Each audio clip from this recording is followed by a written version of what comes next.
what has happened in Afghanistan and Pakistan. Viewers, it's not the only reason.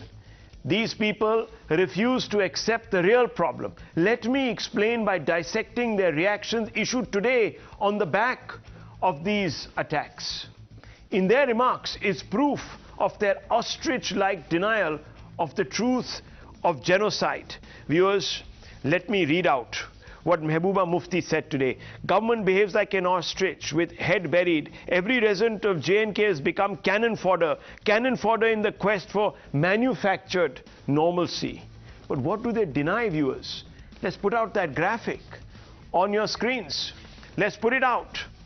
This is a targeted attack. This is what they deny, only against Hindus.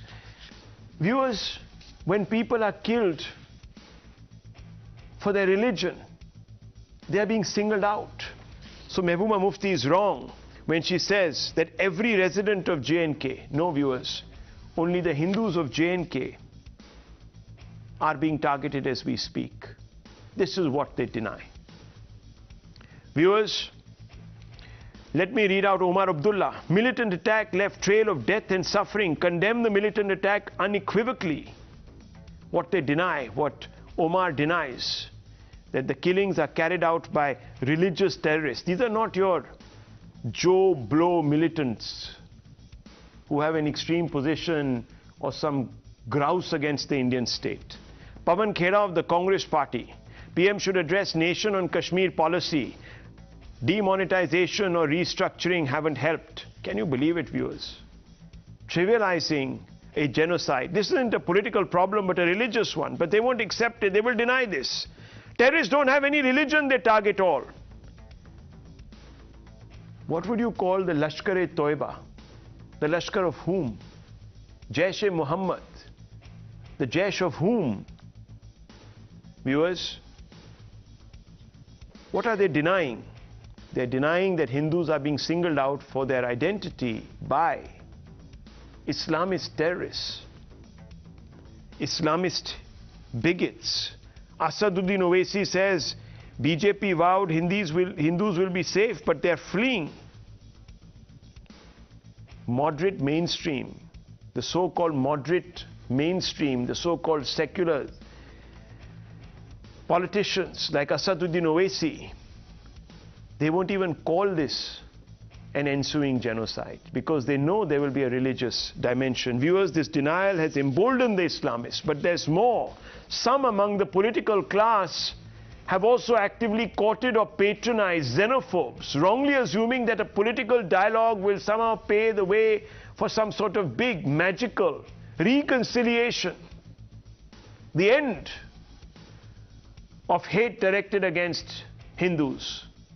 Viewers, in 2006, Prime Minister Manmohan Singh met with the person who led genocide, Yasin Malik, who is today rotting in jail, and may he continue to do so for the rest of his life, viewers. May he be hung, in fact, for his dastardly crime. But here he is meeting Prime Minister Manmohan Singh for what was reportedly a 1 hour long meeting. God alone knows what they talked about behind closed doors. In 2007, Yasin got a stay on trial in the IAF massacre case. Again, this case was unchallenged by the UPA. Why? One doesn't know, viewers. One doesn't know. Yasin Malik then goes on to share a stage with Hafiz Saeed, enemy number one of our nation in Pakistan. Who was he given a visa by? Once again, the UPA. Butcher of Pandits, Bitta Karate got bail. This man, Bitta Karate, went on a news portal and confessed to killing Hindus because he hated them. At least now he's been rearrested 2019 for terror financing, viewers. This man, however, needs to go to the gallows. I want to open this up and I want to ask some basic questions. I want to go straight across to Sameer Singh, spokesperson of the Samajwadi Party, who's member of parliament, viewers, you heard, says that a film that came closest to describing what happened to Hindus and capturing their pain, viewers, this party criticized that movie, denied the truth, So I want to ask you, Sameer Singh Saab, why are you in denial? And I want to ask you, is your denial therefore emboldening all those who think that they can get away by murdering Hindus in the valley?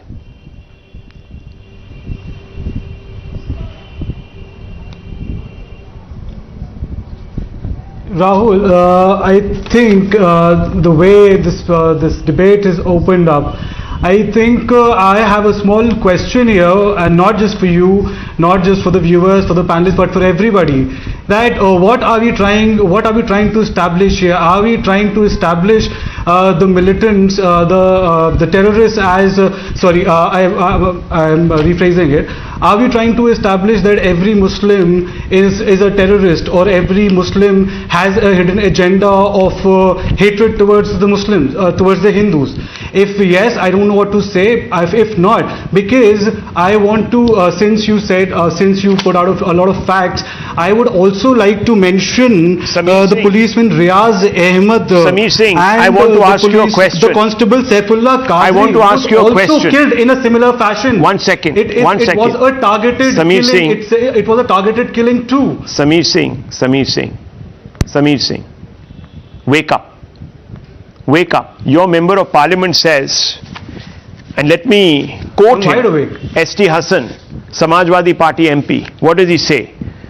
Due to this movie, Muslims are being targeted in film halls. Movie has been made to hurt the sentiments of Muslims. Tell me something. When you talk about lynchings of Muslims, when you talked about akhlaq, by raising that issue, were you hurting Hindu sentiments? I'm asking you this question. If you weren't, then why is Mr. Hassan saying that the truth is so hurtful? It's outraging Muslim sentiments. I want to ask you, sir, where today are Muslim mainstream leaders taking out candlelight vigils for the two young men we are talking about, for Sunil and his brother Pintu, whose life hangs between life and death? Why aren't they out there, sir? Can you explain to me? Tell me.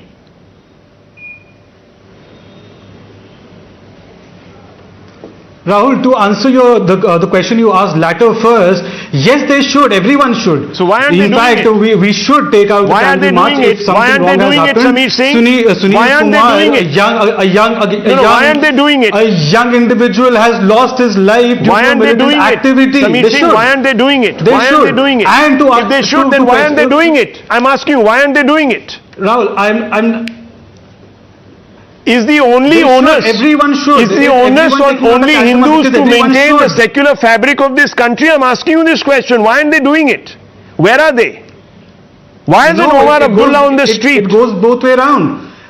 Rahul, you just when you were asking me the question, you did mention something about mob lynching and the opposition creating a ruckus about it. But I have a question for you. That if tomorrow a movie is made, on the cases of mob lynching, yes, would it be right? It would not. Why shouldn't it be right? If it's the truth, why shouldn't it be right? Because why not? You don't want to see what's happening on the fringes of your society? What are we trying to do? We are trying to get justice. We are trying to get justice, and the only way you're going to get justice, Sameer Singh, is not by denying that there is Hindu phobia in this country in some pockets. The only way to do justice, right, the only way to do justice is to make things right. How do you make it right? Ultimately the case. That was at How do you make it right? So then let me tell you. How do you make it right? While abrogating the T70. How do you make it right? By accepting the reality or by burying your head? You know what happened with the anti-Sikh riots? People buried their head. They didn't get justice. Was that making it right? By ensuring. Yeah. By ensuring that such incidents don't take place again. How does that happen? By playing Lego? Ludo. That happens. The government has to take a stand. The government has to ensure that things. Sir, it happens by making an example out of the butchers of Hindus. How many people, may I ask you, Sameer Singh, have gone to jail for this genocide of Hindus? Can I ask you this question? Can you name 2 people?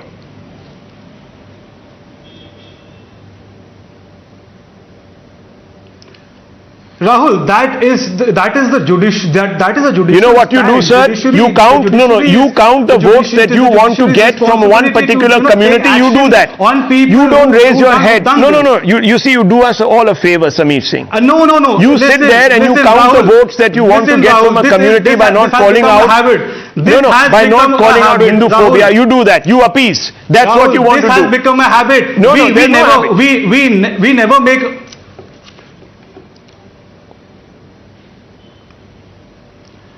Rahul, can I just get 30 seconds to put forward my point, and take then 2 you minutes. can counter and you can open the debate? Yeah, of course, sir. Please, take 2 minutes. Yeah. So what I was about to say was that it has become a habit. So first of all, the way this debate is going, do we really hate the word secular? Or are we tarnishing it to the level that secularity becomes vulgarity or secularity becomes a curse? Secularity is mentioned in the preamble of the Constitution. Right. So there has to be secularity. Why just blame or paint this term negative? Why build a negative narration to this secular term? So viewers, secularity is there. So viewers, it's inbuilt. Fair enough. In the I understand the drift of your. We are doing that. So okay, you are doing that. Listen, and it's not a one-sided secularity. When we condemn any action committed by a Hindu, we condemn every action every negative action that is taken by a Muslim as well. Right. So it goes both way around. Yes, I just saw Akhilesh Yadav what happened leading a bunch of his party members. What happened today with Kishan Lal? Sameer Singh. Condemn. Okay, you condemn it. That's all. Great. I commend you for condemning it. That's the least you can do. I do know that Mr. Akhilesh Yadav is going to be taking a flight tomorrow morning with a whole bunch of Samajwadi Party leaders to hold a candlelight vigil at Lal Chowk. I'm sure he's going to be doing that. Because that's what you say as a statement. Because that's what you do when a Muslim is lynched, rightly so. So if you don't want to be selective, I'm sure you're going to be doing that tomorrow. Maybe even in Lucknow. Let's see you doing it in Lucknow tomorrow. Raising a candle in solidarity with Sunil Bhatt, Rahul Bhatt, Amreen Bhatt, Rajni Bala, Makhanlal Bindru, Rakesh Pandita, Bal Krishna, and of course today, the young Sunil. I'm sure you'll do that. I'm waiting for it. Rahul, now that's a problem, and you. Right, now that's a problem. You, it's okay, in spite of me mentioning those names, you still haven't mentioned Riyaz Ahmed and Saifullah Qadri. Sir, Sameer Singh, I am telling you that if you allow the genie of Islamist hate out of the out of the bottle, and you allow it to spread like it is, even 1 second. In a grenade attack. Now just keep that fader down. It's not right. We're not here doing some sort of a, Loya Jirga, where everyone is shouting and screaming. If you don't know how to behave, you can leave the show. I'm not here for hearing your trolling. It's a serious issue. Viewers, there are more Muslims being killed today. Just think about Salman Rushdie, whose life was hanging on a thread because of Islamist bigotry. We've seen what has happened in Europe and in America, where they pandered to this. And we are seeing what is happening here, because for years altogether, that is what has been happening. These people are being pandered to, because you have lily-livered liberals who can't speak up. I want to open this further. I want to get in Dr. Anand Ranganathan, Aarti Tikku, General Bakshi, and I want to get in Tehseen Poonawala. Yes, Dr. Ranganathan. Good evening, Rahul. First of all, my sincere condolences at the murder of the Kashmiri Hindu. I think I would not be exaggerating if I say that we have reached an inflection point. These terrorists, make no mistake about it, are targeting Hindus settled in Kashmir, but not the Hindus visiting Kashmir. tourist footfall in Kashmir these past 10 months has been the highest ever, 15.1 million. Business is booming, registers are ringing, tourists are safe. They want the Hindus to flee, but then return later as tourists. How on earth can centre watch this unfold without doing something about it, Rahul? What kind of a country is this that has made Hindus fifth-class citizens? That one can settle 40,000 Rohingyas in Jammu and Kashmir but not 7 lakh Kashmiri Hindus, the land's original inhabitants? Rahul, there is no way of saying it. We live in a nation of broken mirrors where you possess neither a shadow nor a reflection if you are a Kashmiri Hindu. You don't exist after you die. We live in a nation that waits for death to rid us of our remembrances to an extent. The Kashmir Files, the film, has changed that, and that is why so many are rattled. It is not just a film, it is a Proustian collection of memories of Girja, of Ganju, of Dinanath. Hearing them, one felt lost for hope, wondering whether that fabled arc of moral universe would ever bend towards justice for the Kashmiri Hindus. Remember that 3 years ago, the Supreme Court diabolically rejected reopening cases of criminal atrocities against Kashmiri Pandits because too much time had elapsed. That's correct. Justice is now to be weighed against time. Rahul, governments come and go. We shout and we make 100 excuses, but we can't get away from the fact that 7 lakh Kashmiris are in exile. Mind turns numb at the very thought that a nation is going about its daily business for 30 years. While 500,000 Hindus have been reduced to refugees in their own land, we are the only country in the world that allows this. Across parties, across governments, right or left or center, 3 years to 2019. 3,686 law and order incidents occurred in Kashmir. 3 years since 2019, the number is only 430. Terror attacks have reduced by 40% since 2018. But then why? Only 2,105 Kashmiri Hindus have been brought home. Why? 14 have lost their lives already. Making Kashmir Files tax-free was great. But remember your dharma. It is not to make things tax-free. It is to make sure 7 lakh Kashmiri Hindus are brought home. Time is running out, Rahul. A refugee accepts his fate and the humiliation that comes along with it. Or he must worry about his new life. He forgets how to complain. And that is the fatal mistake, because in this nation, complaints are heard through the gun, not through grammar. This nation believes inaction is a medicine. It believes time heals. It believes wounds do not fester. It believes the exiled never return. Kashmiri Hindus are the Jews. But unfortunately, India is not Israel. Rahul, just 10 seconds. They call Kashmir the Switzerland of the East. Wrong. It is the Srebrenica of the East. And it will remain so till such time every Kashmiri Hindu is returned home. Well, I want to go straight across to Tehseen Poonawalla. Mr. Poonawalla, let's begin with the basics first. General Bakshi is listening and Aarti Tikku is also there. Majid Haidari joins it because the ill-mannered Zishan Rana, who wanted to heckle, has left the show. Belongs to the National Conference viewers. I want to begin with you, Tehseen Poonawalla, and ask you a basic question. Do you believe that Hindus have suffered ethnic cleansing in Kashmir? Yes or no? First question you answer, and then I'll ask you a follow-up.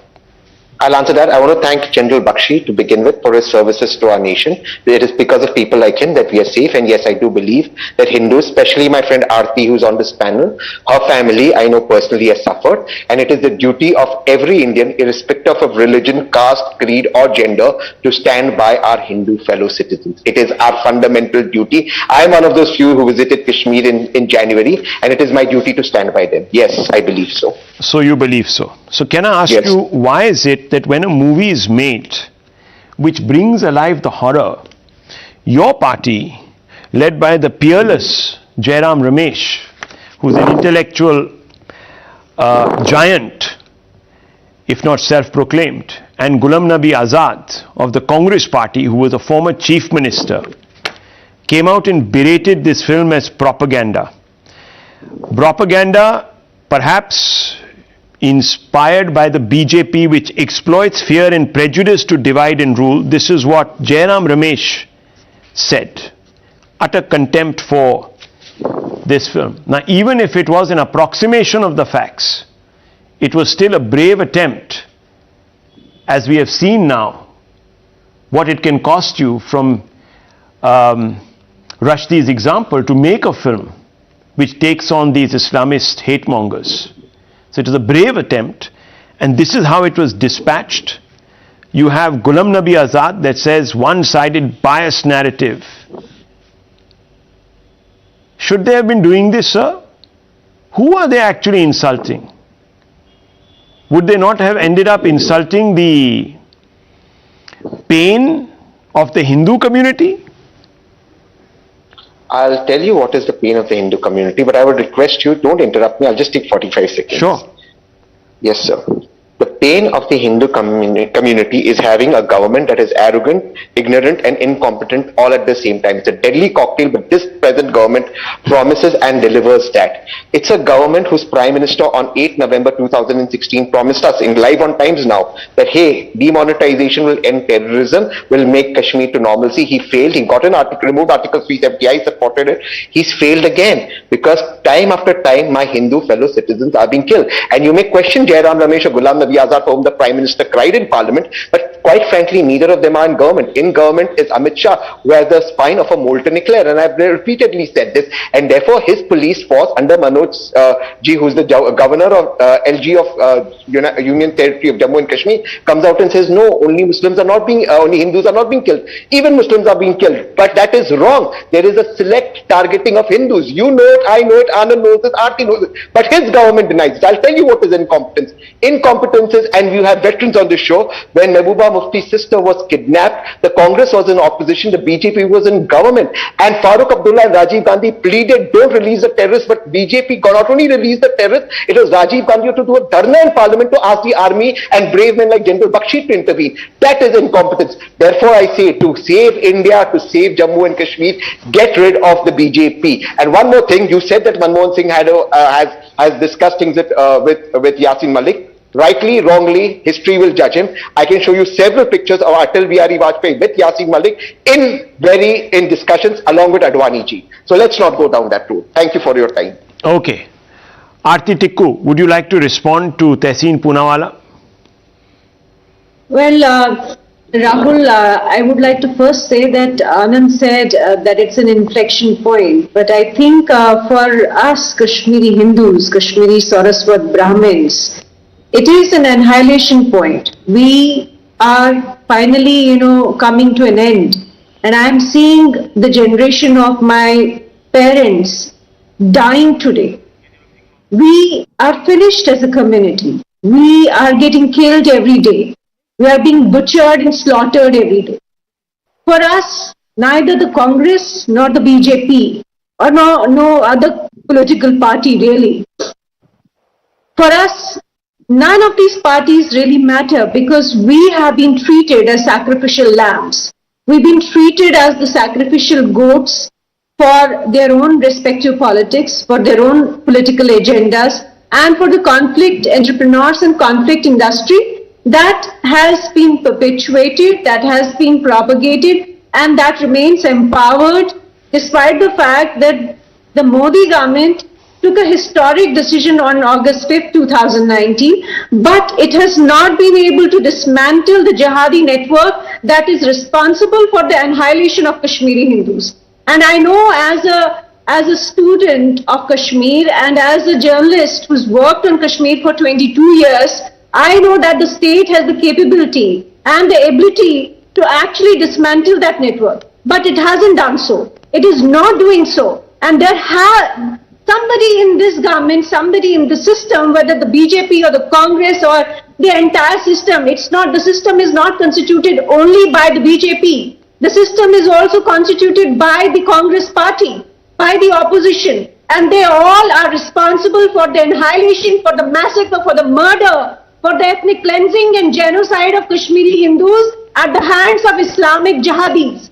And I'm saying this in utter despair, in utter disappointment and disillusionment with the entire system. And I'm putting this on record and I'm telling you this, that this entire country is responsible for the genocide of Kashmiri Hindus at the hands of Islamic jihadis.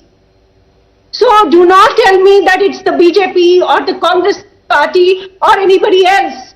It's the entire system from New Delhi to London to Washington DC to the entire entire elite of the world.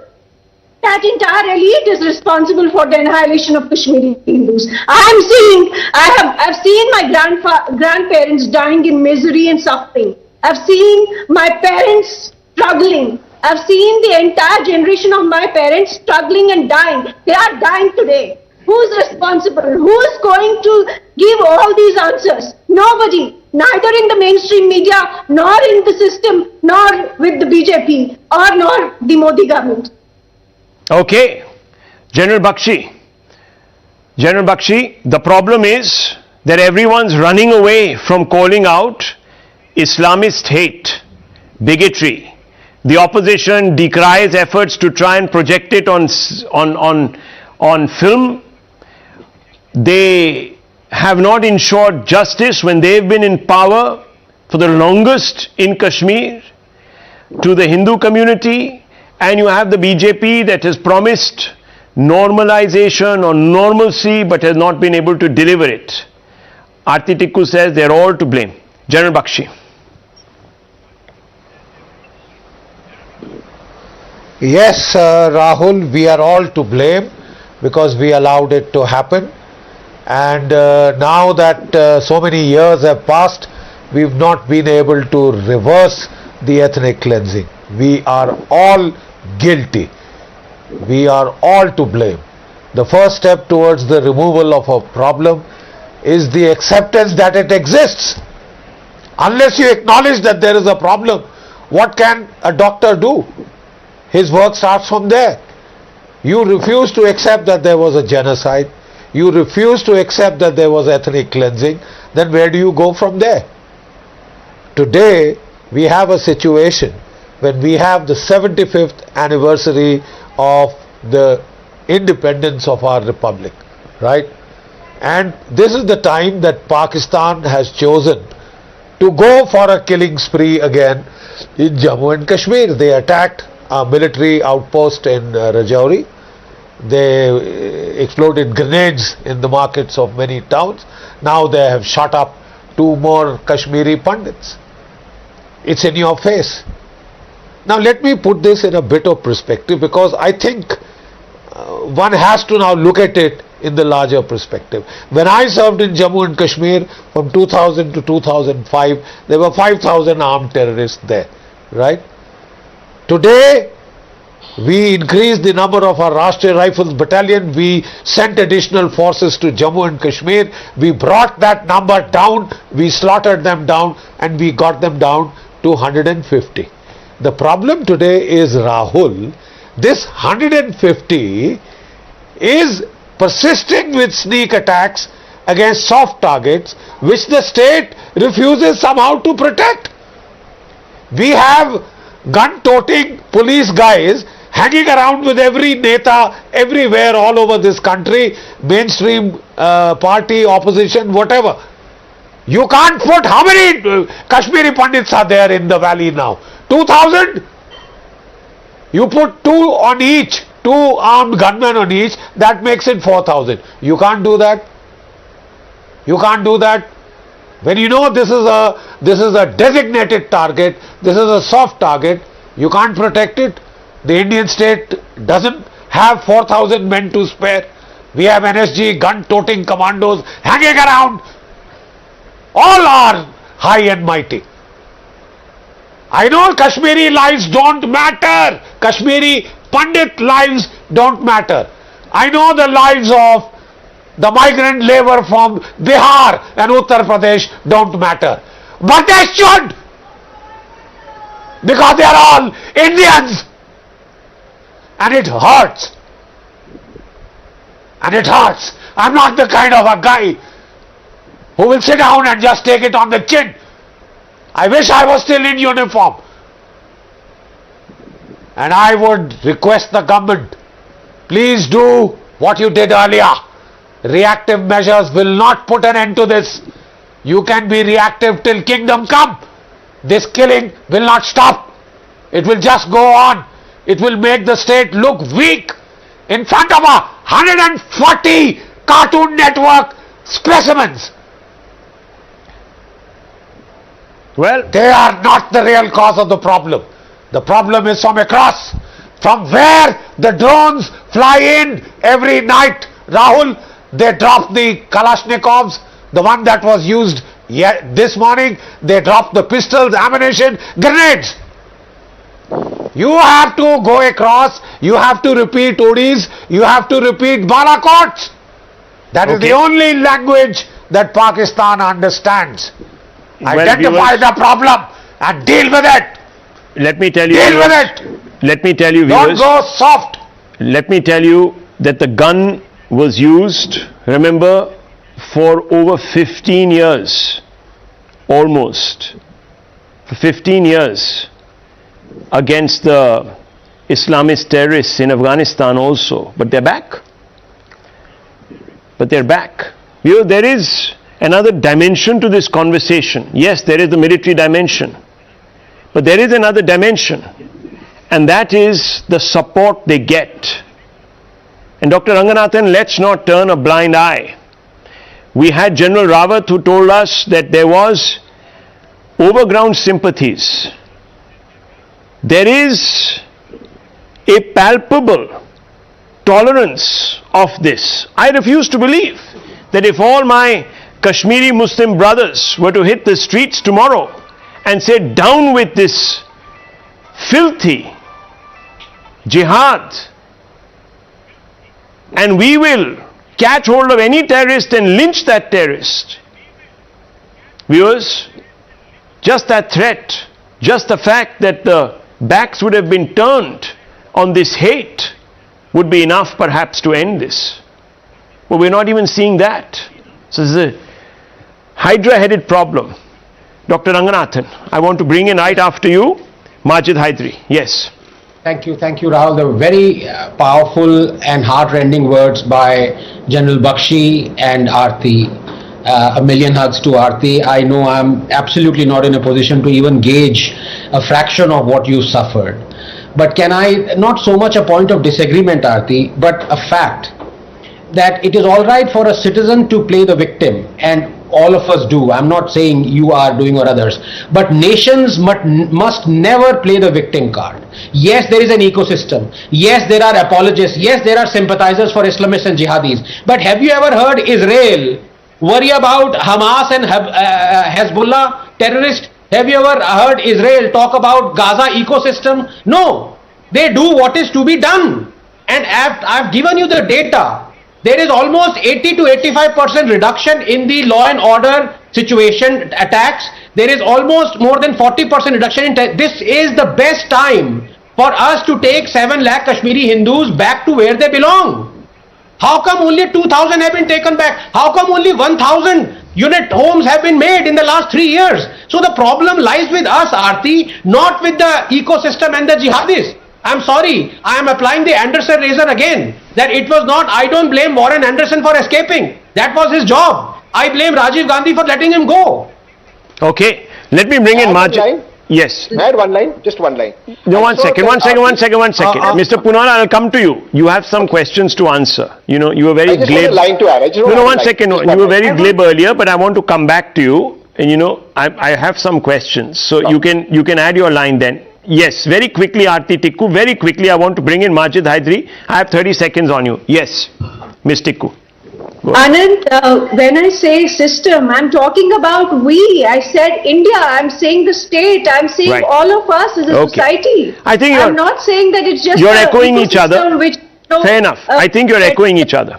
Okay, I think you're echoing each other. We're just picking up on slightly different threads, Rahul, but saying the same thing. Come in for a minute. 1 second, General Saab. Just 1 second. I want to bring in Majid Hydari because I want to pick up from where General Saab has ended. He began by saying, acknowledge the problem exists. If you refuse to accept the genocide, then you're not going to have the tools to address the issue. So I want to ask you, Majid Hydari Saab, do you believe that your fellow Kashmiris wrongly kept quiet, wrongly tolerated the fact that there was an ethnic cleansing of Kashmiri Hindus and did nothing to pursue the ends of justice for them? Would you at least admit that? Well, Rahul Sahab, my heart really bleeds tonight, and you rightly said this is hate, this is bigotry, this is terror, of course. And two such cases have taken place in our country just today. And in both the cases, the terrorists are moving around scot-free. In one of the cases, our brother, your and my brother, Sunil ji, was shot dead by terrorists. And the other case, our sister in Gujarat, her rapists, 11 rapists were released today. But I won't be focusing on Gujarat. Sir, what has happened in Kashmir today is retaliation. The retaliation to how our government yesterday bombed Pakistan with jalebis, rasgullas, barfi, petha, rasmalai, everything I was told at the Atari border. And yesterday, हमारी सरकार ने चाशनी की नदियां बहा दी अटारी पर. So there is a problem with our government. Our government has no policy. No, one second. Haidri Saab, you can blame the government. You can expect the government to put a armed personnel every 30 yards. When they do that, you say it's becoming militarized Kashmir. So what look, is our policy towards Pakistan, sir? One second, Mr. Haidri. Mr. Haidri, one second. Yeah, one second. Mr. Haidri, 1 second. Let's first talk about the tolerance for this.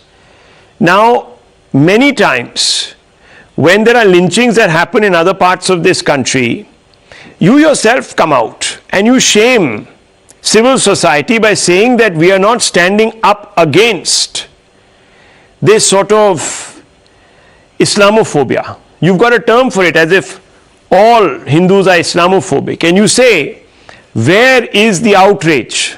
Do you not say it, yes or no? Am I wrong? Am I wrong?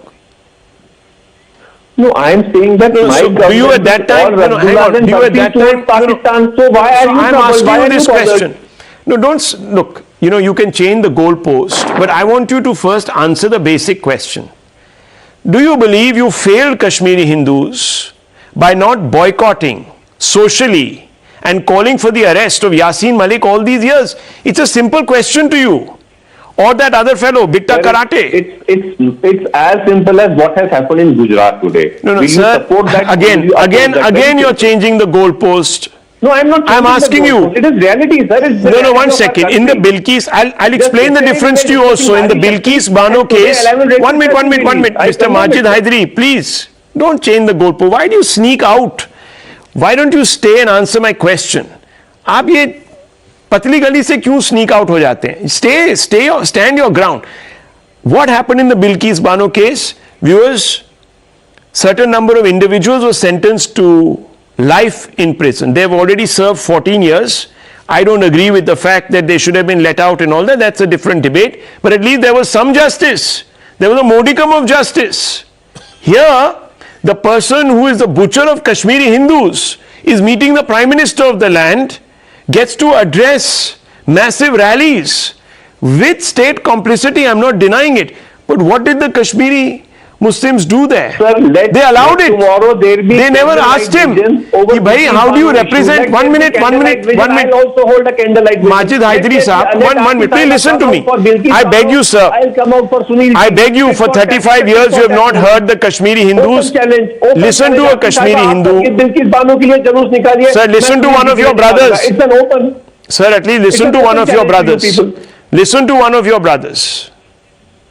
You have heard the Yasin Maliks. You have elected him. You have chosen him to be a representative of Kashmiri sentiments. The state has also given him that designation. Can you believe it, viewers? Successive chief ministers said he must be brought on and engaged with. A killer. And when certain individuals accused of lynching a Muslim are given a garland, the very same crowd comes out and says that you are lionizing, edifying hate mongers. And look at in Kashmir. Am I wrong, Tehseen Poonawalla? Am I wrong to say that Yasin Malik was greeted as some original voice of the Kashmiri people? Am I wrong? Factually, I'm just asking you. Yes, no? No, you're not. I'm not. So I'm asking, yes. You're making, you're making the big mistake of making it political. I'm not. I'm talking about. I think that's so 1 minute. You said, Tehseen Poonawalla, that you acknowledged that there was a genocide. So tell me. Yes. After 1989, 1990, there have been Congress governments for at least 17 years. Yet the person who confessed was never brought to book. Forget about the BJP. Yes, the BJP did all sorts of horrible things, colluded with everybody. Let's say it. No problems. But what did the Congress do? Why didn't you at least come out there and persecute and prosecute these butchers? Can I ask you this question, or are you going to run away from it by saying the BJP does it also, so two wrongs, make a right? Is that your response? No, two wrongs don't make a right. So by not punishing anyone, what did we end up doing, viewers? We emboldened this because there are no consequences. You promised me one line. Yeah, take two. I just want one line. But no, I agree with Aarti. The entire system, all of us, opposition and government, have failed the people of Kashmir, especially our Kashmiri Pandit fellow citizens. We failed them as a country. What are we celebrating 75 years of independence, 75th anniversary of independence? We should be ashamed. Okay, but I want to make one minute, on this point. Just one line. I just want one line. Just one line. I want your viewers to know, and I want Anand to know this, and please fact check me. The present union government in the Honorable Supreme Court on reopening of the Kashmir files, yes, they made Kashmir files tax-free. On the genocide, did not take a stand, but took a stand on the Rohingyas and said, look, the Rohingyas must stay in Jammu and Kashmir. This is the hypocrisy of the government, and that is what we have to fight and change. Congress, BJP. Okay, one second. Mr. Poonawalla, great that you're sitting here and waxing eloquent. I just want to remind our viewers, very important. Viewers, Article 370 allows Hindus from all over the country, forget just Kashmiri Hindus, to go back or to unleash India's natural entrepreneurial instincts by being able to go to Kashmir, settle in Kashmir, and lift Kashmir out of the economic doldrums. And guess who's criticized this? The abrogation of Article 370, the Congress party, the entire opposition. They have to make up their mind. I don't understand, viewers. You criticize an enabling amendment, but then when the moment arises such as this, you quickly, like some great yogi, do a complete flip and also accuse the state of failure. Of course the state has failed. Rahul. But it's like, viewers, having your cake, baking your cake and having it too. It's very smart tactics. Of course it is. Let's blame everybody, but exempt ourselves. Very true. Let's exempt ourselves. General Bakshi, kindly throw light on Barfi bombs. One second. Hydri, Mr. Hydri, it's not just Hindus, it is also Sikhs. Forgotten Chhattis Singh Pura? You just don't want anyone who is not a Muslim to settle in the valley. We just have the living and you don't want to come out and say there is no space for this kind of bigotry. I said I'll take out a procession, but let Tipu. What are you waiting for? You should have already taken out a procession. Grandstanding on national TV is not going to help you. Abhi elections dur hai, sir. General, yes, Dr. Ranganathan and General Bakshi. Yes, Dr. Ranganathan first. On Rasgulla bombs, Barfi bombs. Rahul, I'm sorry, but this is absolutely... Kindly enlighten Margdarshan kare. You see, Majid. No, Dr. Ranganathan, you see, we can blame the state. And it's very convenient. You see, we blame the state for everything. Even, viewers, for the garbage that we throw outside our house. We say, "Arey bhai, koi aata hi nahi saaf karne." Why do we throw it out there in the first place? Why do we litter? I'm not trivializing these issues, viewers. We keep silent when the genocide is happening. We go into denial. We say that the movie that is being made, that has been made to show what is the reality, is a BJP pamphlet. And then we expect, viewers, we expect things to be absolutely okay. We expect Hindus to live in absolute safety. It doesn't work that way. At some point you have to ask yourself, what are you doing for your country?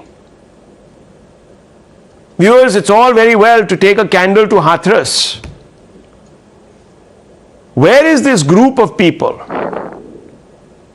today? Why aren't they in Shopian? Why? Who's that hurting? Dr. Ranganathan. Why? Why are they not there? Yes, no, absolutely. And if you notice, Rahul, over the course of this whole debate, the panelists in the bottom panel, all three of them, have indulged in rampant whataboutery. But when you talk about any Hindu that has been lynched in a Muslim mob hate attack during the same time as Akhlaq was, then they will say you are doing whataboutery. Now all three of them are talking about cases that are not related to the murder of Kashmiri Hindus, but still they're quoting. And number two, with my good friend Tehseen, I must say this. Sorry Tehseen, but I am not to blame. You are not to blame. General Bakshi is not to blame. Vivek Agnihotri is not to blame. The state is to blame. Let us not cushion the blame that must be apportioned on to the political parties.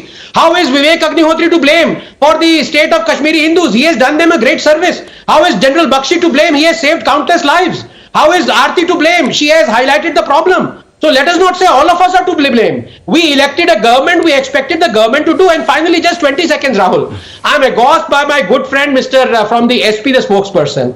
He is saying that we must not make films on lynching. By the same logic, there should be no films on Holocaust made. There should be no films on 1984 genocide made. ये कौन सा logic है?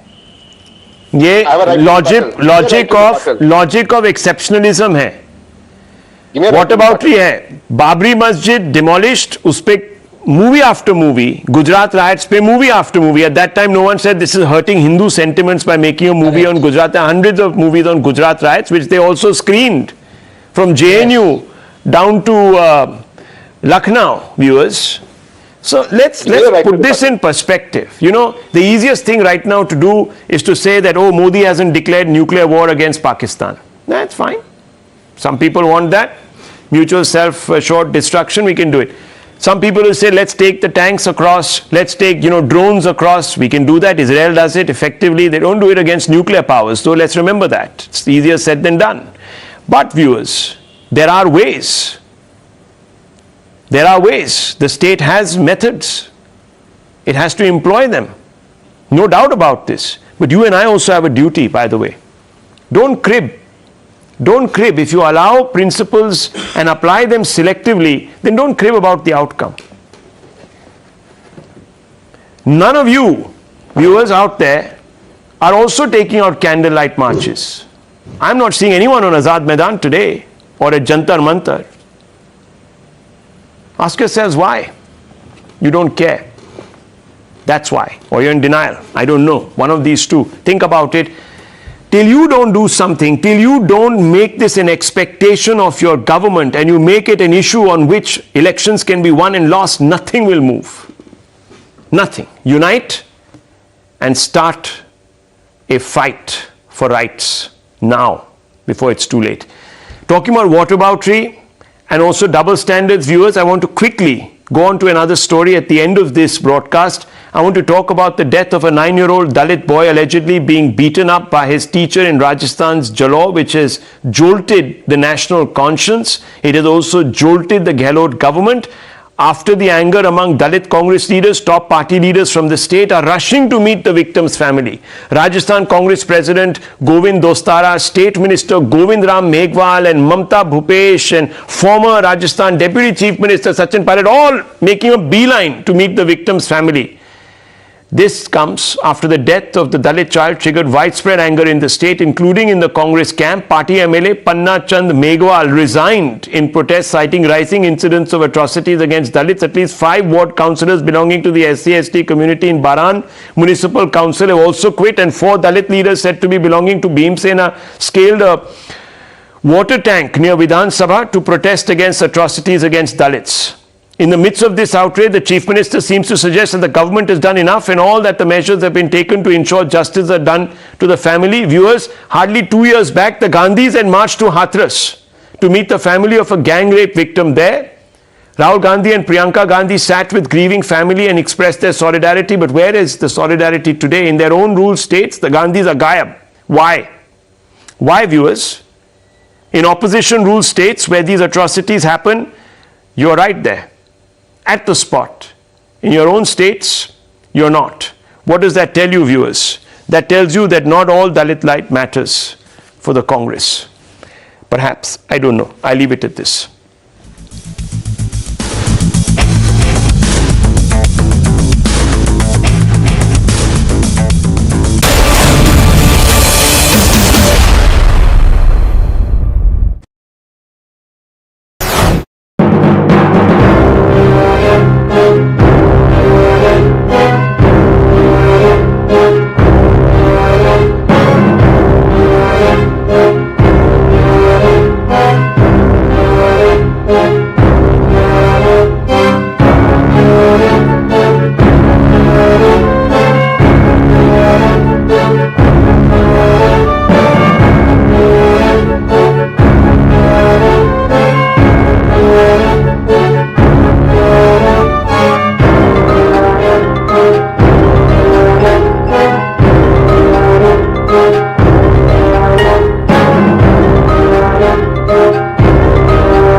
Newshour tonight, viewers. JP Nadda held a key BJP meeting to deliberate upon the BJP's future course of action and the strategy for the 2024 Lok Sabha polls with the party's Bihar Core Committee in Delhi. Delhi High Court has issued notice to Enforcement Directorate and CBI in connection with the NSE phone tapping case. This after hearing bail plea of former Mumbai Commissioner Sanjay Pandey. Major setback for self-proclaimed BJP worker Shrikant Tyagi as a lower court rejected his bail application. Next date of hearing in the molestation FIR is yet to be announced. A day after businessman Mukesh Ambani received multiple threat calls, the accused was detained and sent to the custody of Mumbai police till August 20th.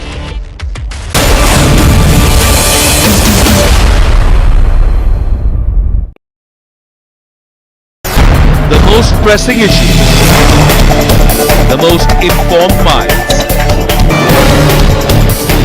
free and fair exchange. Converse India with Rahul Shivshankar. There will have to be bilateral agreement with whoever we want. There's too much of politics involved for there to be a regional trade agreement in South Asia.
We are aware of reports of a proposed visit by this vessel at Hambantota port in August. Let me just say the government carefully monitors any development having a bearing on India's security and economic interests and takes all necessary measures to safeguard them.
Unfortunately, I don't think you will see trade integration in the South Asian region. No. There will have to be bilateral agreement with whoever we want. There's too much of politics involved for there to be a regional trade agreement in South Asia. So we can keep that aside. We can have integration in dancing, we can have integration in cooking, but certainly are not going to have integration as far as the economy is concerned.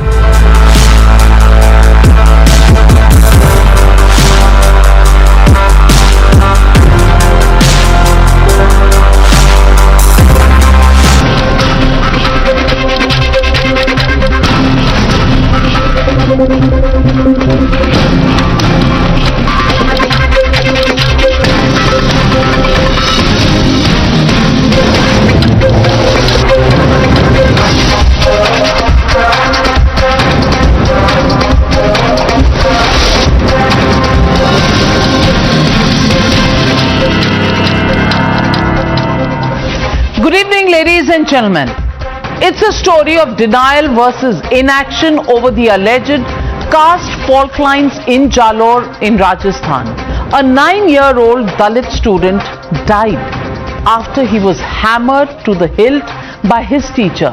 His father says that his fault was that he tried to quench his thirst by drinking water from an earthen pot which was not meant for those belonging to what he calls Choti Jat ke log. 72 hours after the student's death, the political temperature in Rajasthan is still soaring. Gehlot is in the midst of a heavy friendly fire. His own have resigned in protest, and Dalit Congress leaders are mincing no words to target their own Sarkar. Congress MLA Pannachand Meghwal quit from his post as an MLA, and as many as 5 councillors in Baran Municipal Council region have put in their papers. Listen in to this unsparing attack on their own Chief Minister.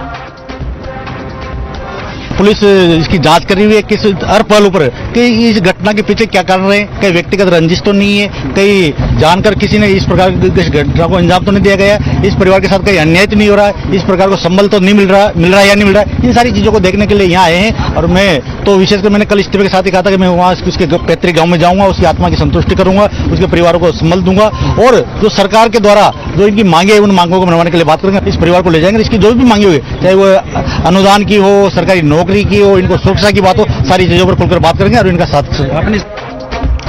With the buffer zone breach, the bigwigs of the party state unit made a beeline for the slain students' home to express their condolences to the family. From Congress Rajasthan chief to state ministers, also former Deputy Chief Minister Sachin Pilot, all descended in Jalore to pacify the inconsolable family who lost the apple of their eye. This after statewide protests and tremors to Gehlot's fort. देखिए, बहुत दर्दनाक घटना है, दुखद घटना है। Police investigation कर रही है, पूरे विभाग भी अपनी तरफ से कर रहा है, स्कूल को भी नोटिस दे दिया गया है। इस परिवार के साथ में कांग्रेस पार्टी और हमारी सरकार, सोनिया गांधी जी और राहुल गांधी जी बहुत चिंतित हैं इस घटना को लेकर के। उनके निर्देश पे हम लोग यहाँ आए हैं और पूरी आर्थिक मदद भी उनको देंगे और 12 दिन जिस दिन हो जाएंगे उसको मुख्यमंत्री जी के साथ में बैठ करके आगे इनके परिवार का कैसे हम लोग शिक्षा के बारे में और किस तरीके से आगे बढ़ने के बारे में हम इनकी मदद कर सकें, वो सारी चीजें कर लेंगे। लोगों का दुख बांटा है, परिजन बड़े परेशान हैं, दुखी हैं, बच्चे की मौत हुई है और जो संभव सहायता सरकार भी कर रही है, लेकिन हम चाहते हैं कि एक उदाहरण प्रस्तुत किया जाए कि इस प्रकार लाठीचार्ज हुआ है, रात को बच्चों को दफनाया गया है और जो पुलिस अधिकारी इसके लिए जिम्मेदार हैं उनको तुरंत प्रभाव से बर्खास्त करना चाहिए। जो दलित परिवार पीड़ित है, जिसकी बच्ची की मौत हुई है, उसके बाप दादाओं को चोटें लगी हैं, वो पट्टी बांध रखी है इन्होंने, उनको आहत किया गया है, तो इसमें तो उनको जो एडीएम और डिप्टी एसपी हैं उनको तुरंत कार्रवाई करनी चाहिए ताकि लोगों के अंदर विश्वास कायम हो। हम सब लोगों को और हम इस परिवार से मिले हैं और बच्चे की माँ से मिलकर मुझे सबसे ज्यादा पीड़ा हुई कि वो कितनी परेशान है इस समय कि उनके बच्चे की मृत्यु हो गई इस तरह से। तो मुझे सबसे पहले तो लग रहा है कि उनकी माँ को संबल मिलना चाहिए, उनकी माँ को हिम्मत मिलनी चाहिए और ऐसी दुख की घड़ी में हम और हमारी पूरी पार्टी इस परिवार के साथ है हर तरीके से।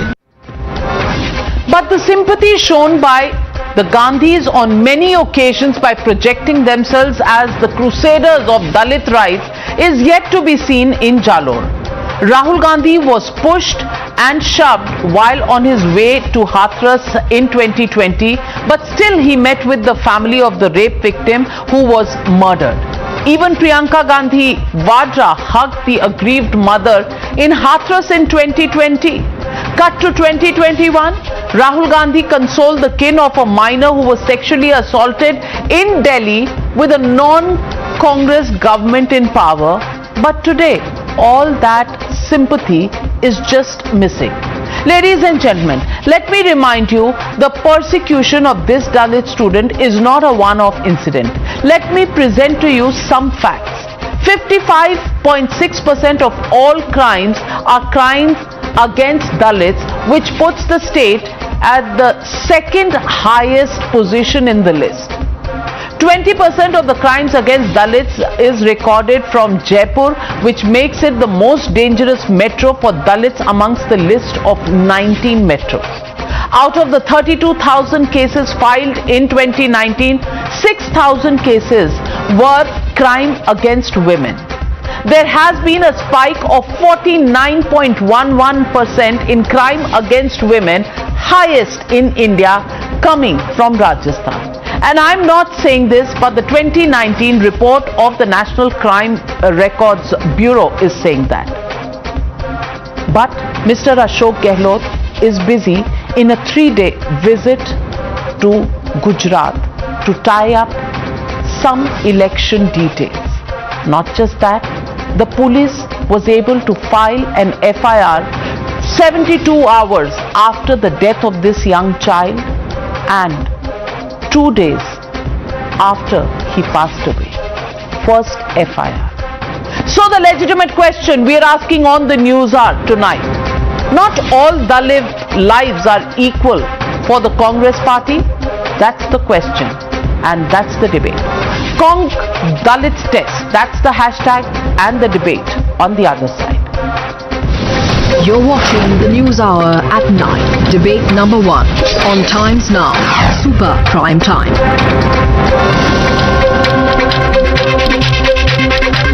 And joining me tonight, Dr. Sudhanshu Trivedi of the BJP National Spokesperson and Member of Parliament in Rajya Sabha, Ishkaran Bhandari, Advocate, Ratan Sharda, Author, Lokesh Jindal representing the Congress Party, Sanjay Jha, Author, Suspended Congress Leader, and Anurag Bhadoria representing the Samajwadi Party. My first question goes to Lokesh Jindal. Mr. Lokesh Jindal, no time for Jalore visits, not even any time to tweet on the Jalore death of the 9-year-old boy, because Priyanka Gandhi Vadra, who took just 4 hours to tweet about the killings in Jammu and Kashmir and point out the law and order situation in Jammu and Kashmir, today, 25 days after this incident took place, has had no time to talk about Jalore. And on the 25th day, it was Rahul Gandhi who found at least some time to tweet about it. No visits are proposed at this moment, and Ashok Gehlot, of course, is tying up election politics for the Congress party in Gujarat. Is this how? Different strokes for different folks? Hathras, top of agenda because you can target the BJP, Jalore doesn't matter. Navika, rather than merely tweeting, Congress party swung into action the moment this incident occurred. Immediately, the state president, Govind Singh Dotasara ji, was directed by Shri Rahul Gandhi ji to go and visit the spot. Immediately, from the party fund itself, rupees 20 lakh compensation was awarded. The chief minister immediately went and he awarded a 5 lakh rupees compensation. The culprit was arrested. The entire investigation swung into action. What else is the state supposed to do? It's a horrific incident. But let me tell you, the larger question is how to get rid of these atrocities against the Dalits. And now, just before this particular debate, you said that Rajasthan tops the list. No, it is Uttar Pradesh that tops the list. More than 36,000 cases have been registered in Uttar Pradesh and Rajasthan is only 18,000. The point is not with respect to comparing the statistics, but the issue is beyond the party lines. It is required that all political parties must come forward, deal with this particular issue of caste atrocities and do away with this problem rather than simply inflicting blame upon this party or that party. And regarding Congress, Congress has always stood to the cause of the oppressed and vulnerable. It will always do. The necessary actions have been taken and it will commit itself to eliminate this caste-based discrimination. That was a fiery speech. But if you had paid attention to what I said it was second on the list. Second highest on the list. So you can replay. I'll send you the link. You can replay. But Bihar with more than 20,000 cases. Rajasthan is third. Chalo, third. I'm telling you that the latest figures, Rajasthan is second, but we can debate that till the cows come home. But Dr. Sudhanshu Trivedi, today they need help to cut across party lines and find out how to solve the situation of crimes against the lower caste. The same help was not forthcoming when Hathras happened. Not that we are objecting to that issue being raised. The fact of the matter is, at that time, because the BJP had to be targeted, everybody made a beeline for Hathras. But today, both Rahul Gandhi and Priyanka Gandhi Vadra have not had time to go across to Jalore. And Mr. Lokesh Jindal, factually incorrect, this issue or this incident took place 37 days ago. And the first FIR has been registered only 2 days ago. I want to ask you, Dr. Sudhanshu Trivedi, is this by a party that really looks after the most vulnerable people and vulnerable population of this country?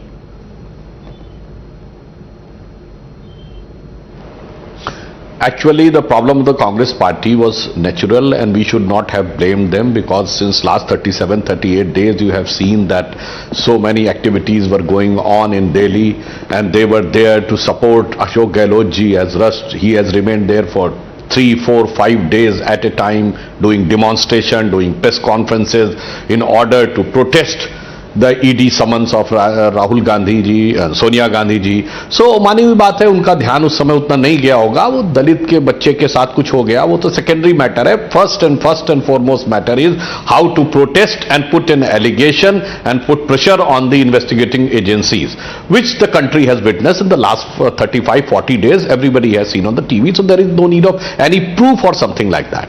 But my larger question is whether it is a Congress party or the so-called self-proclaimed champions of the Dalit rights, where are they?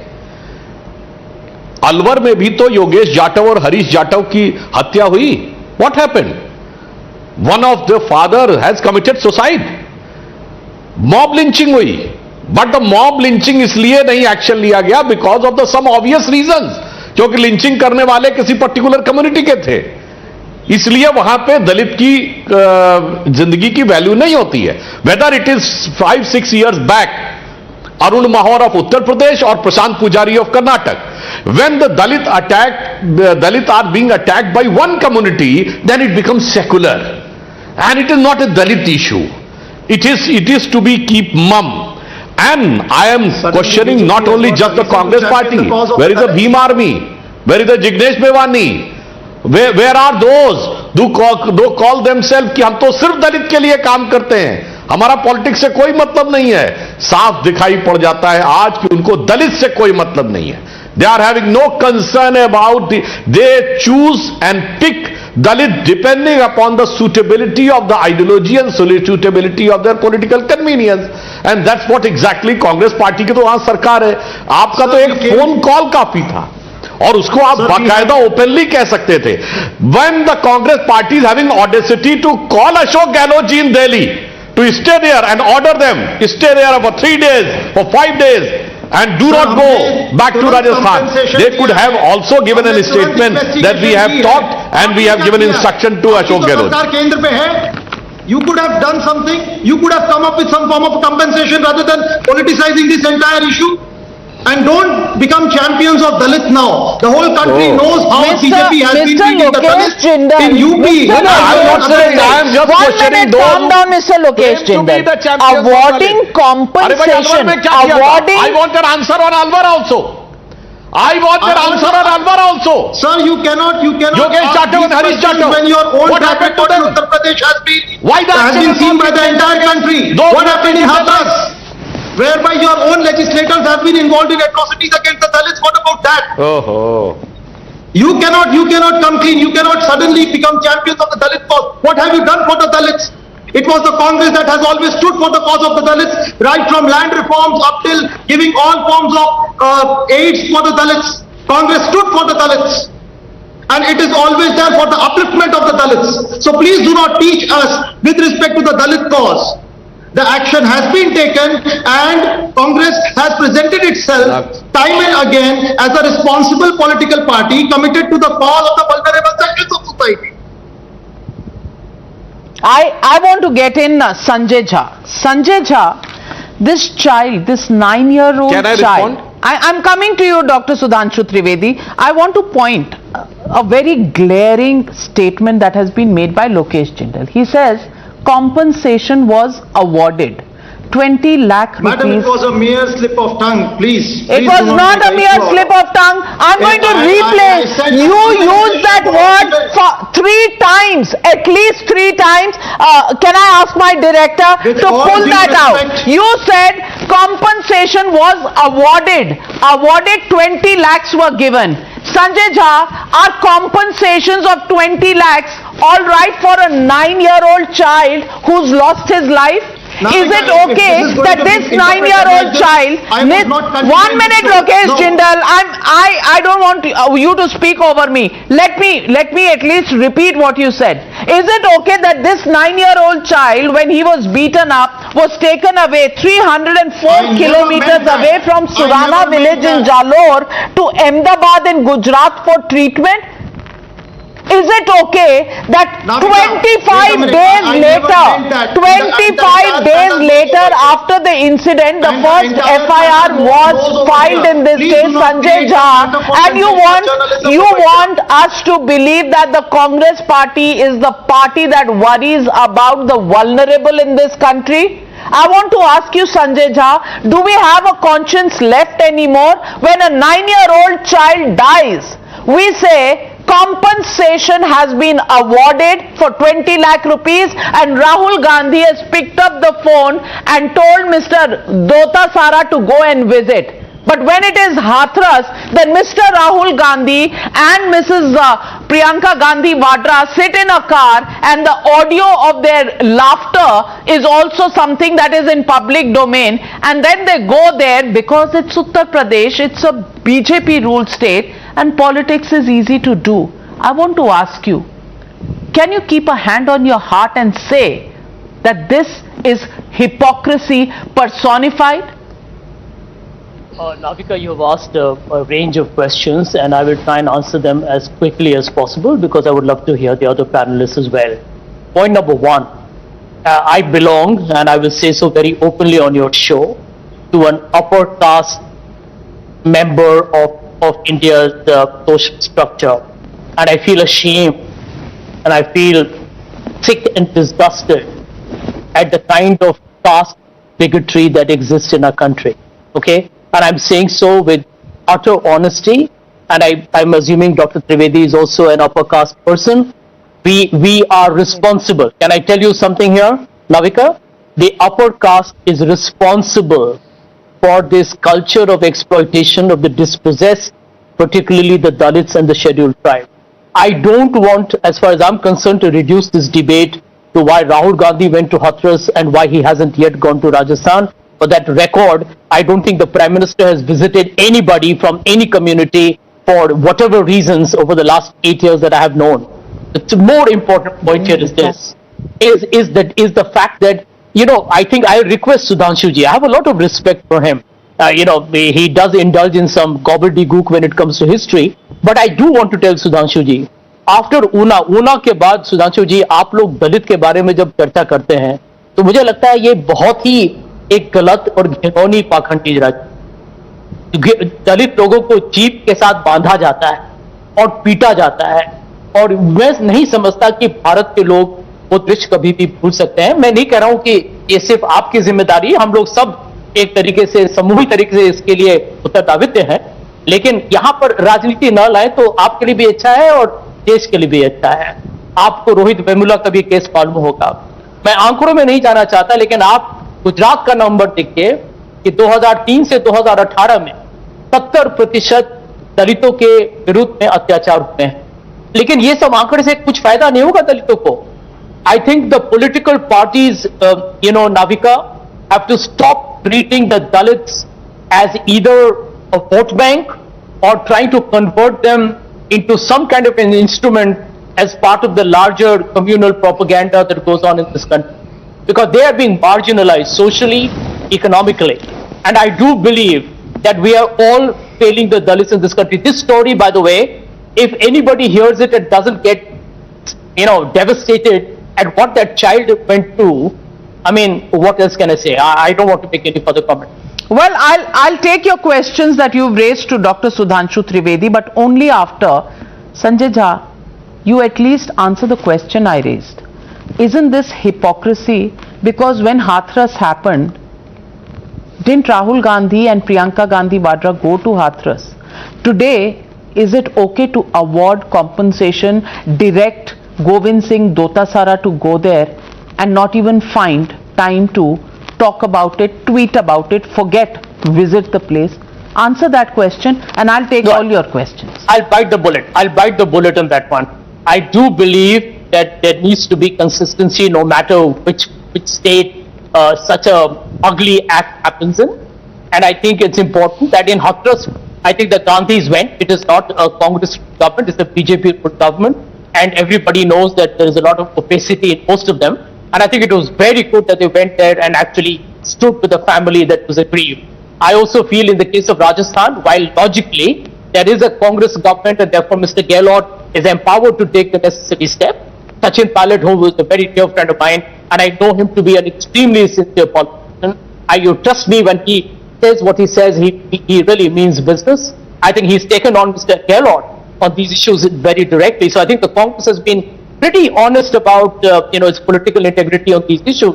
But yeah, I do agree with you that Rahul and Priyanka need to definitely make a statement, if not visit Rajasthan sooner rather than later. Well, at least you said it in the end. But I've also pulled out the soundbite of what Mr. Lokesh Jindal said before I get in Dr.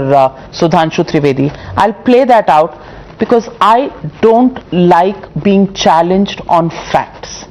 And the facts are here for you viewers to see and judge. I'll play that out. Congress party swung into action the moment this incident occurred. Immediately, the state president, Govind Singh Dotasara ji, was directed by Shri Rahul Gandhi ji to go and visit the spot. Immediately, from the party fund itself, rupees 20 lakh compensation was awarded. The chief minister immediately went and he awarded a 5 lakh rupees compensation. The culprit was arrested. The entire investigation swung into action. Twice the word awarded. Congress party awarded 20 lakhs, Chief Minister awarded 5 lakhs, and the centre should also award some compensation. Thrice, and that's the figure I used. And when you say it thrice, it's not a slip of tongue. Dr. Sudhanshu The manner in which you are interpreting it. No, Lokesh Jindal, you've lost your right to speak when you challenged me. The words are there. Everybody heard it a second time. Dr. Sudhanshu Trivedi, please respond. First, on the word and the insensitivity by Mr. Jindal by calling it awarding of compensation. Navika ji, the insensitivity reflects in the word awarded and the politics reflect in the numbers. Congress party president has been asked by Rahul Gandhi to provide 20 lakhs and the party which is in the government in state has provided 5 lakhs. अरे भाई इसमें भी politics करनी थी कि राहुल गांधी को 4 गुना बड़ा दिखाना था. मतलब गवर्नमेंट नहीं दे सकती, पार्टी दे रही है 20 lakhs. So that's the figure and your words both have been clearly reflected the type of politics, or rather than I can say that the mean level politics which the Congress party is trying to do on this. And as far as Sanjay Jha ji is concerned, I would like to ask They are asking about our commitment. In Startup Yojana and Mudra Yojana, we have given, Modi ji's government has given a clear instruction to each and every bank, each and every branch of each and every bank, that at least one loan should be given to SC, ST and women. So that's why after our government came, Dalit Chamber of Commerce सुनाई पड़ा. हमने कहा कि देश के संसाधनों पर पहला हक है किसका? गरीब का, SC, ST का. And your government said पहला हक मुसलमानों का है. And that's why in Azamgarh, when their houses, Dalits' house were burned around 12, nobody spoken anything because that was a secular song. Even in Karnataka, the Congress worker was attacked by PFI and Congress party has not spoken anything. You remember the Bangalore incident? It was only the BJP which has taken. And as far as the Rohit Vemula is concerned, Sanjay Jhaji, you are quite a well-read person, sir. आपने क्या किया? अरे भाई क्या तरीका है बार बार बीच में बोलते रहने का? अपने टर्म पे बोलिए. ये कंटिन्यूअस बोलते रहने से डिस्टर्बेंस होता है, दर्शकों को भी प्रॉब्लम होती है. On the news hour, we Nobody use has spoken when you were speaking. certain etiquette, Maintain certain the decency. discipline, and certain Now I'm answering to sensitivity. Sanjay Jhaji, You not to you. have displayed all three. I'm Sir, really so going now to I come lower to the your point. Sanjay Jhaji. fader so that other people can speak. I will give you chance to speak, but after others have spoken. Yes, Dr. Trivedi. Sanjay Jhaji, on the issue of Rohit Vemula, you remember it was not our government in Hyderabad which DM has given a finding that Rohit Vemula was not a Dalit. And you remember the video of her mother, his mother. She has said that the Muslim League people has offered 25 lakh rupees and a house, but they have denied all those things. वो भूल गए वो. That's why I am saying this is the compensation. और ये जो mindset है ना, दलित को नीचा दिखाने का, ये माइंडसेट आया गुलामी के काल में, मगर 75वें साल में भी आपको वही नजर आता है. संजय झाजी, मैं चैलेंज करके बताता हूं, the earliest inscription by a foreign traveller, don't believe on Indian traveller, is Megasthenes Indica, which is 2400 years back. And he has said कि भारतीय समाज की सबसे बड़ी विशेषता यह है कि यहां यूनान के समाज के समान कोई ऐसा वर्ग नहीं है जिसका शोषण होता हो, जिसका भेदभाव होता हो. Come out of the Macaulay and Marx mindset. And the Huayan in the 4th century BC, Wensong in the 7th century AD, sorry, 4th century AD, 7th century AD, even Al-Baruni in the 10th century said. Everything is started after 12th and 13th century. Otherwise, ये बताइए, महाराजा बिजली पासी होते थे, महाराजा सुहेल देव थे जो सलार मसूद से लड़े थे, झलकारी बाई थी, राजे महाराजे हुए, और वो बेचारे आज इस स्थिति में पहुंच गए. और उसके लिए मुस्लिमों को दोष नहीं देना है, अंग्रेजों को दोष नहीं देना है, मुगलों को दोष नहीं देना है, तुर्कों को दोष नहीं देना है, मगर वो जो डिविसिव माइंडसेट मैकॉले ने पुटअप किया था उसी को दोष देना है. इसी से मुक्ति की बात प्रधानमंत्री जी ने कल कही है. 75वें साल में उस माइंडसेट से भी मुक्ति. अदरवाइज मैंने कहा है मेगास्थनीज की Indica earliest inscription by a foreign traveller, जिसने क्लियर कट कहा है कि there was complete harmony in the Indian society. Navika, two very quick points. I will not indulge in a slugfest with Sudhanshu ji and make this into a crude political tutu-meme, because that's not really the germ. He's quoted history. Yeah, He's quoted history, and those are facts in history. Sir, I have quoted. Well, I'm quoting. So it's not a political slugfest. I will quote. Either you should have those facts on your fingertips. If you've read that kind of history, if you haven't, then you'll call it a political slugfest. Yeah, okay, so I'll answer it. 1.3 lakh crimes against Dalit have been actually mentioned by the government itself in Parliament, because you cannot hide these facts. They are all being put and documented across police station, and the highest amongst them are the BJP ruled states in India, majority of them, including Madhya Pradesh, by the way. And that is a sorry commentary for Dr. Trivedi to actually wax eloquent on the economic gains that the government is putting out. Let me tell you, if you are not to distribute welfare goods in an equitable fashion, you will be doing something anti-constitutional. The second point, and this is a very important point, Navika, I'll give you the incident of Saharanpur, where I think Dr. Trivedi may not have any answers at all. Trivedi ji, आपको सहारनपुर में क्या हुआ था? जब दलित लोग वहां पे doctor Ambedkar का एक मूर्ति लगा रहे थे, तो उस पर अपर कास्ट लोगों ने उनको वो नहीं करने दिया, और आप जानते हैं वहां की हिंसा हुई. देखिए, ये हम लोगों को मानना पड़ेगा कि चाहे आपका सरकार हो किसी राज्य में, हमारा सरकार हो किसी राज्य, दलितों के विरुद्ध एक राजनीति भी हुई है और अत्याचार भी हुआ. And I believe It is the upper caste people in political parties that have perpetuated this politics. Well, let me come back to the issue of Jalo. Can I say one sentence? Okay. Like, okay, can I say Trivedi. just one sentence? Yes. One sentence, Navika. Yes, One. sir. मैं कह रहा हूं ना कोई मेरी बात माने ना संजय झा जी की बात माने. जाके चेक कर ले. When Dr. Ambedkar resigned from Congress party, his speech in the parliament is clear evidence that how the upper caste Congress has suppressed them. और उन्होंने उस समय जो नेहरू जी उनको डिफीट एंश्योर करने के लिए उनके अगेंस्ट गए प्रचार करने. And third thing, Jogendra Nath Mandal who was the first law minister of Pakistan, who was scheduled caste, who has gone into the trap of so called meme and Bhim, and उनका जो resignation letter है वो पढ़ लें. Just 2 letters and everything will be clear.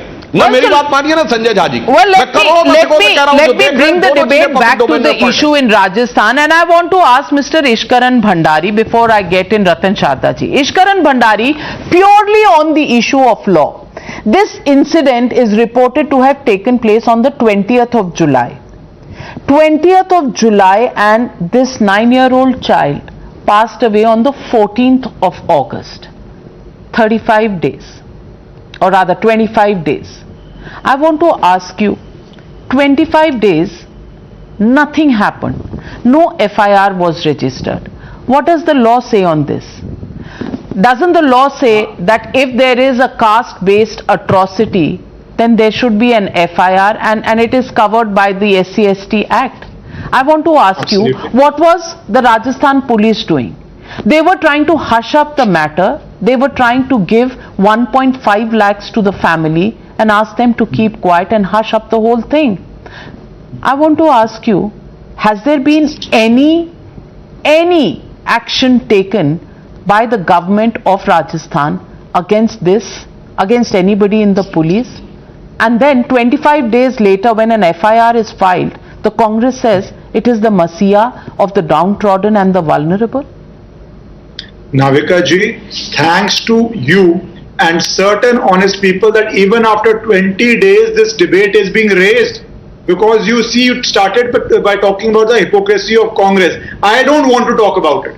I want to talk about the ecosystem which enables it, and then come to the law and order aspect of it. There was an ecosystem which allowed this hypocrisy to flourish for decades. That is why there have not been sufficient improvement in the condition. This ecosystem consisting of so-called intellectuals, authors, professors, also journalists, which allowed this to occur, because the best example even today of this is this: a cartoonist, after what happens in Rajasthan, puts out a cartoon showing Prime Minister giving a speech or alluding to the Prime Minister's speech and writing the headline, "Dalit boy killed."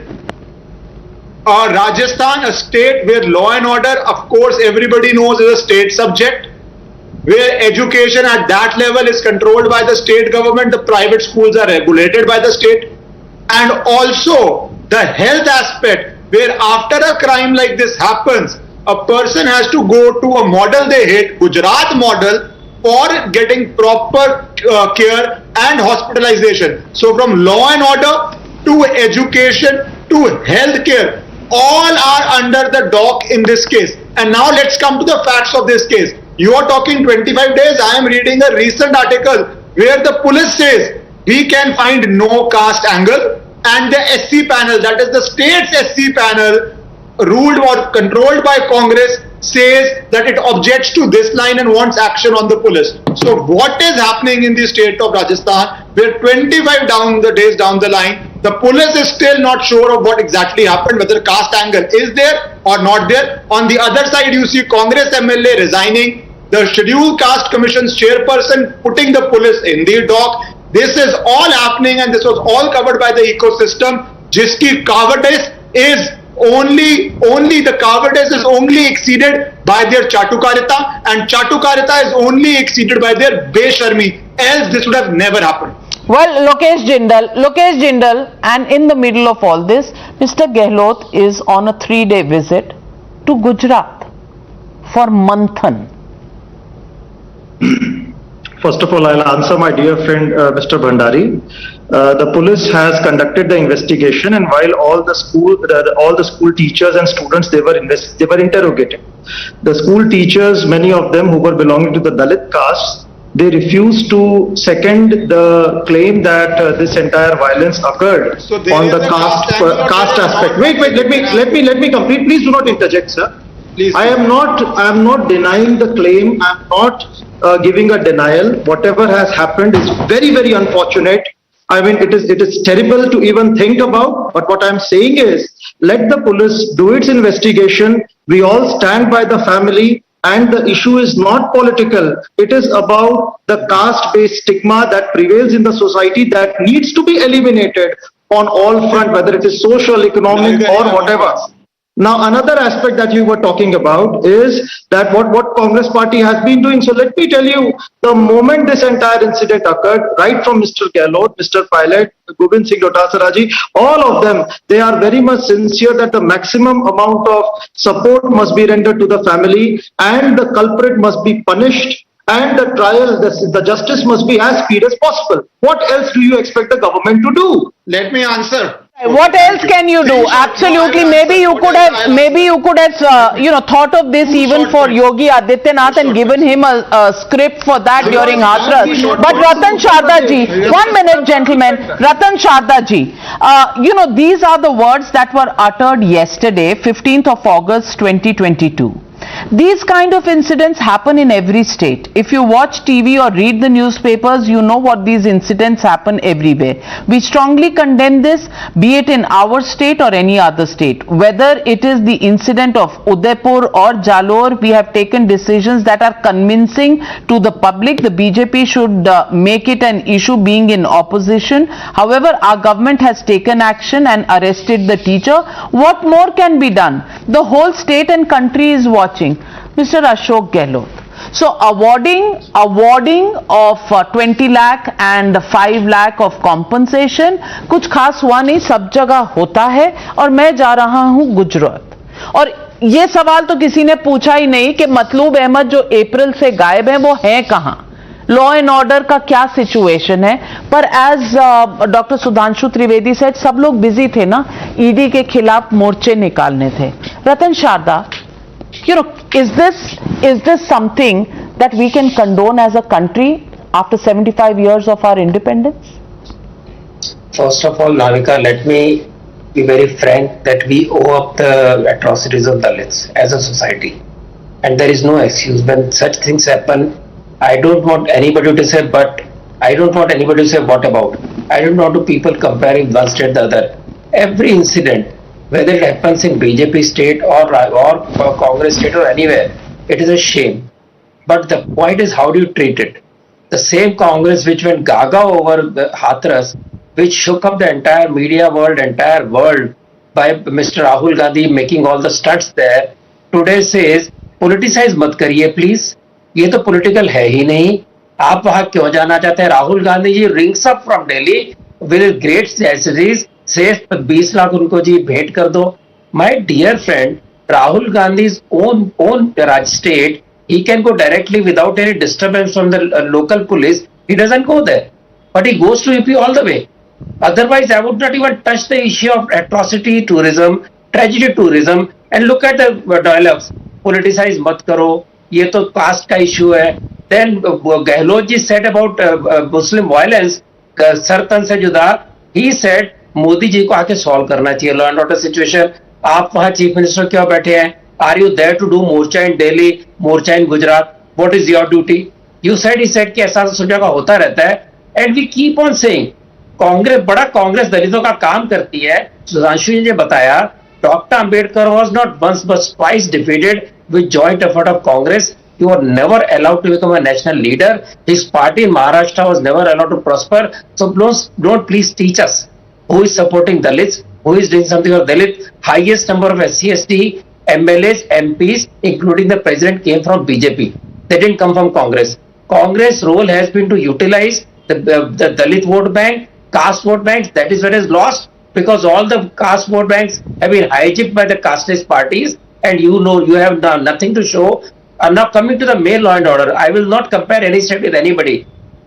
A New Indian Express report of October 2020 says the rise in crime against Dalits in 2019 was 55% compared to 37.7% in 2018, 34.7% in 2017. Are you not worried that crime rate is increasing? Are you not worried when a newspaper says that out of 19 metropolitan cities, Jaipur fared the worst, highest percentage of crimes against Dalits, 20% in 2019, 13.4% in 2018, 6% in 2017. Are you not worried about the rising graph, sir?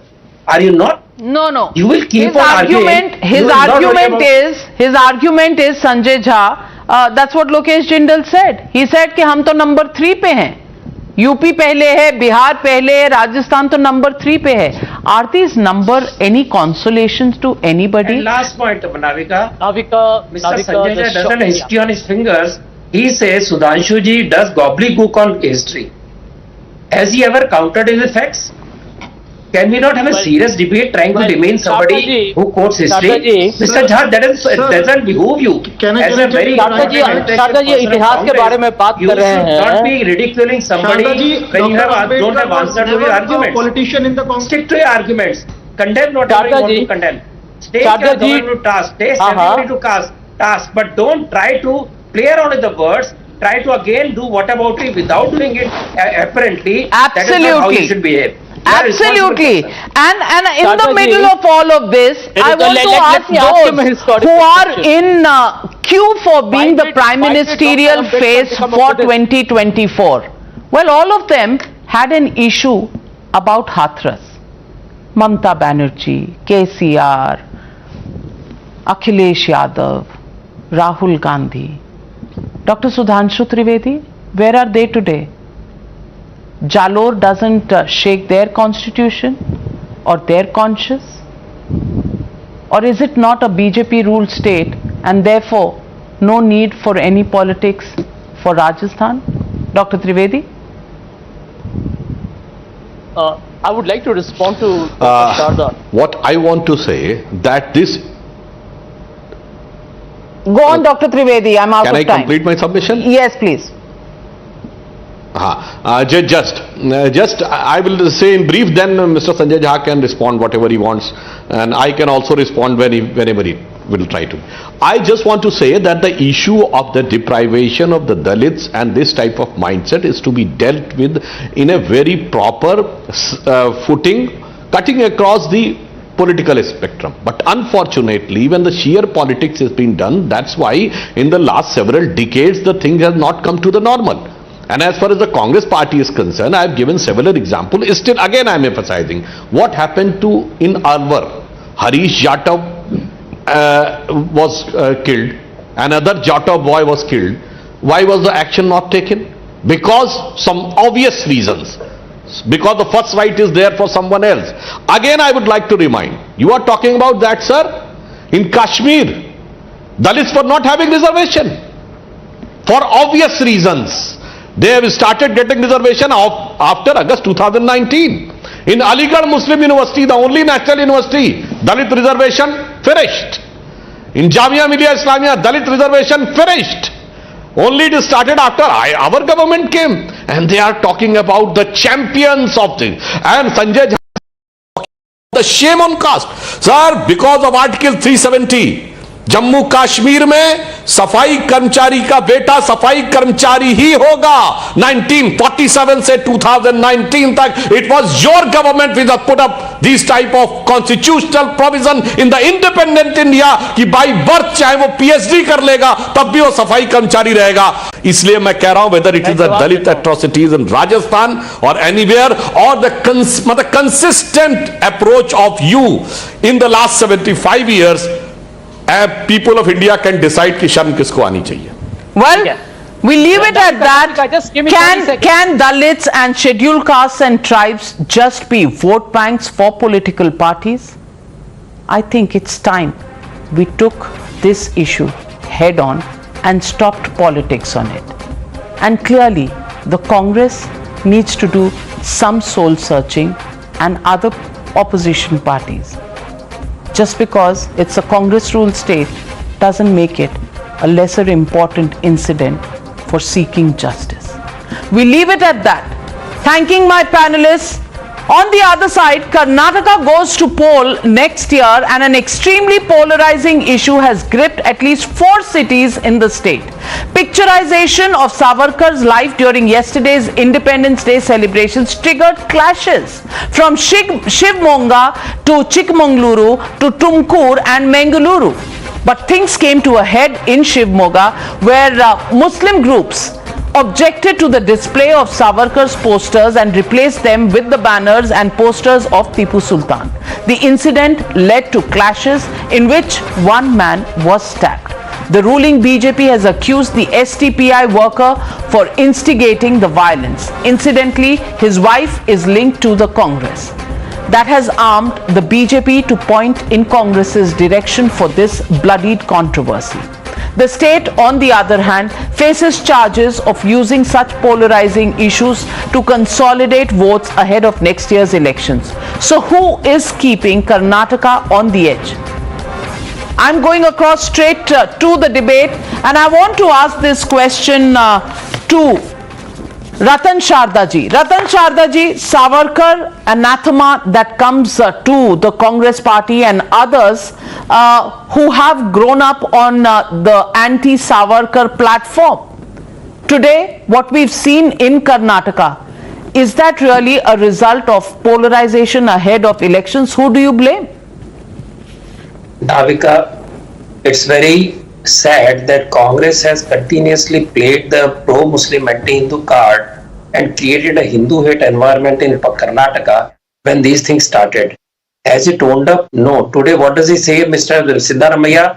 Why was Savarkar poster put in Muslim area? What is Muslim area? Pray tell me.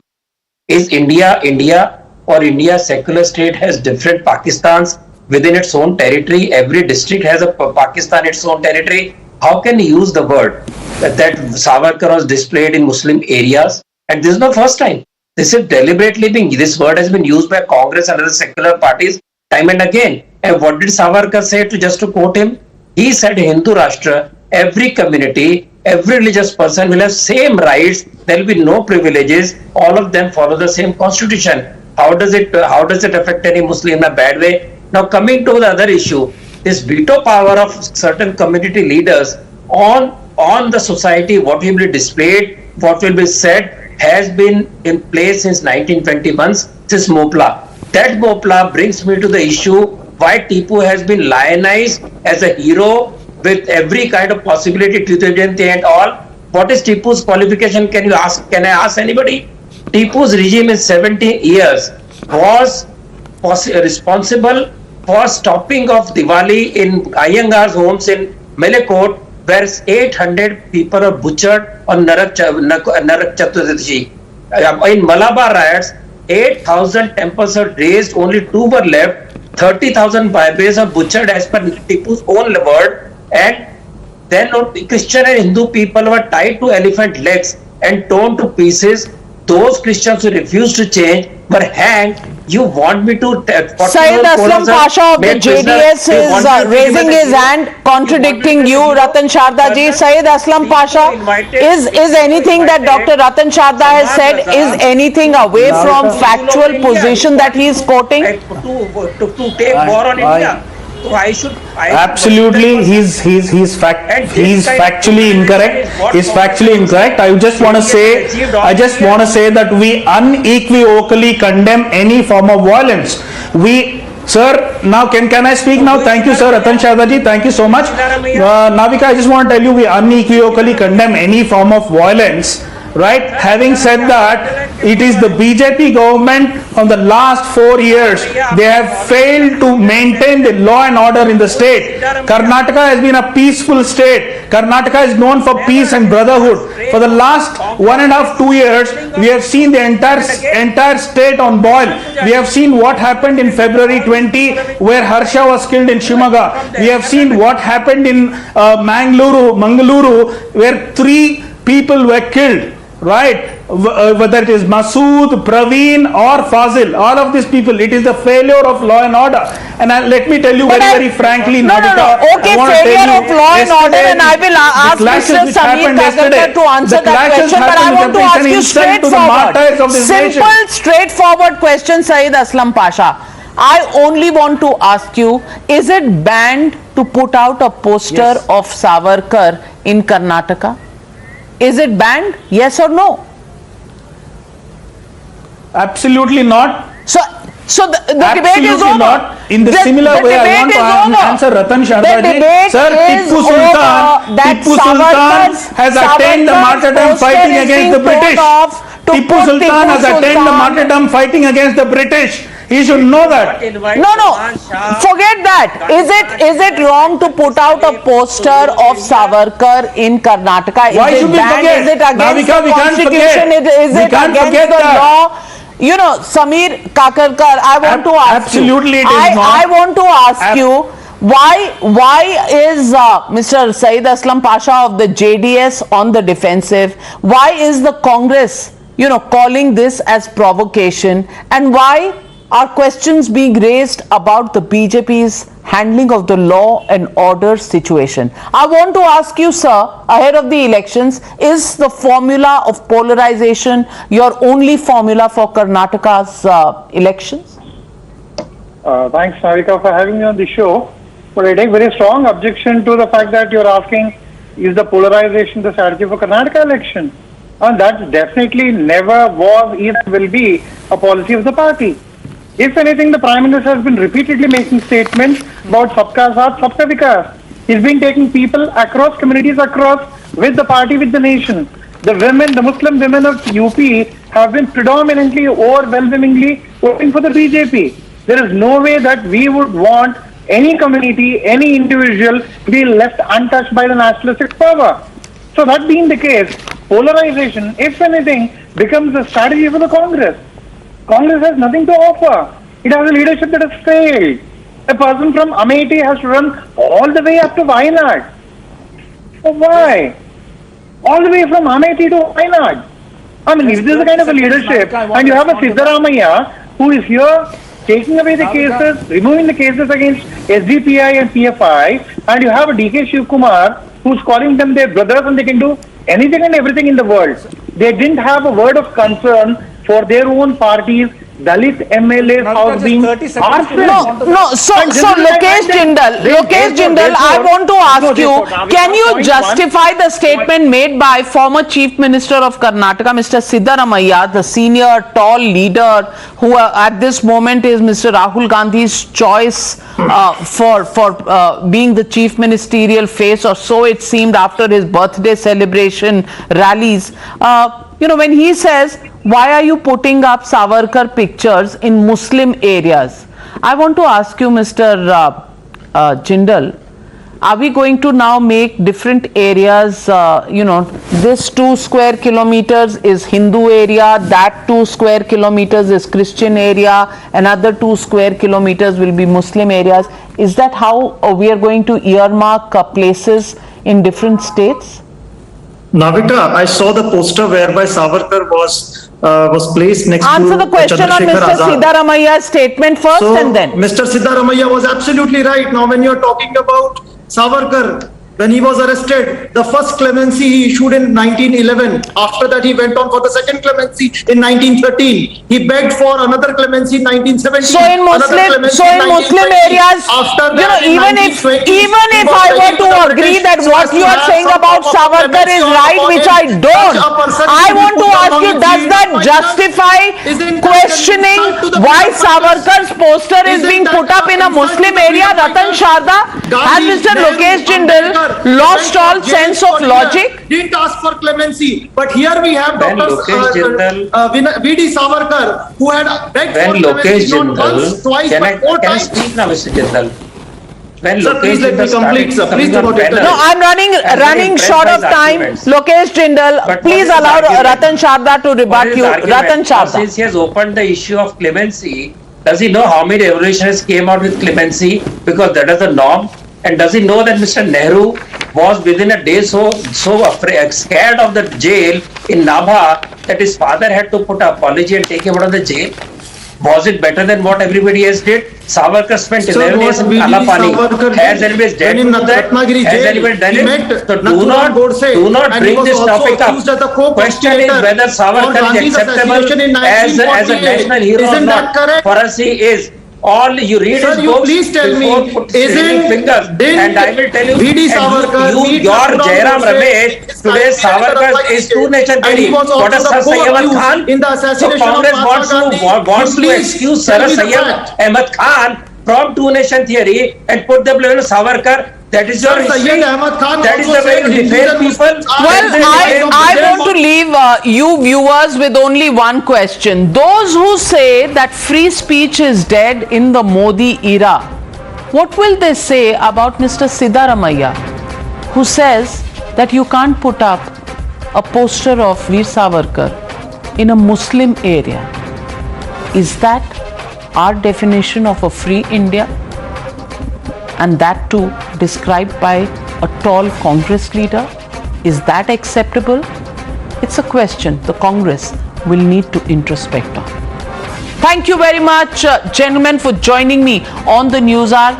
And that's all on the Newshour tonight, viewers. Good night. Be safe. You were watching the Newshour at 9. Stay tuned.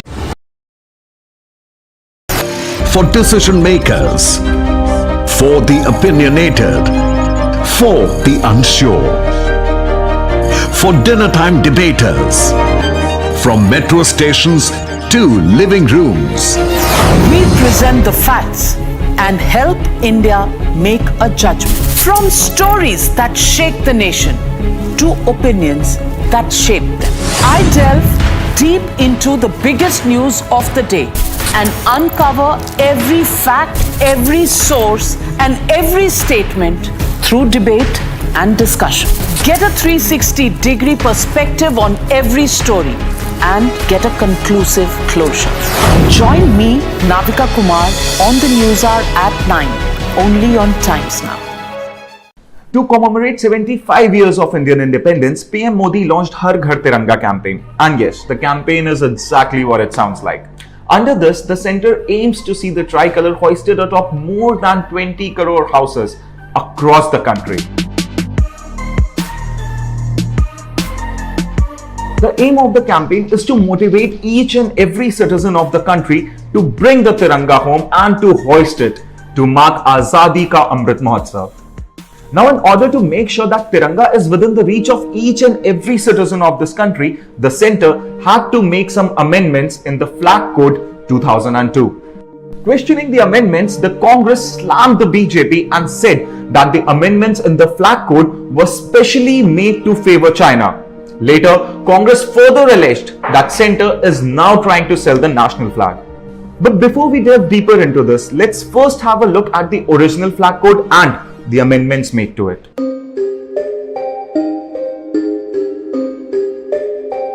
The centre has amended certain rules of the Indian Flag Code 2002 to aid the launch of Har Ghar Tiranga campaign. The centre, in the first amendment, allowed the use of polyester apart from cotton, wool, silk and khadi for making the hand-spun, hand-woven and machine-made flags. Earlier, the use of polyester and machine-made flags was not allowed. The next amendment came on July 20th, which allowed the display of Tiranga in open and also said that it can be hoisted day and night. Earlier, the flag was allowed to be hoisted only from sunrise to sunset, irrespective of the weather conditions.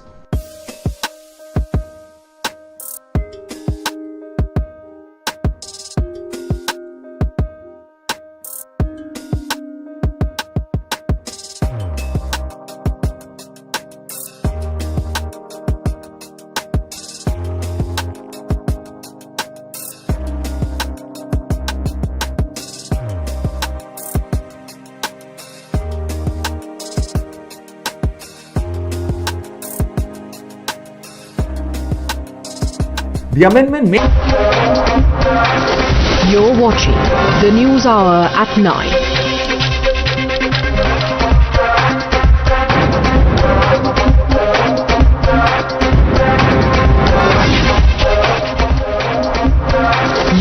watching the News Hour at 9. Stay tuned.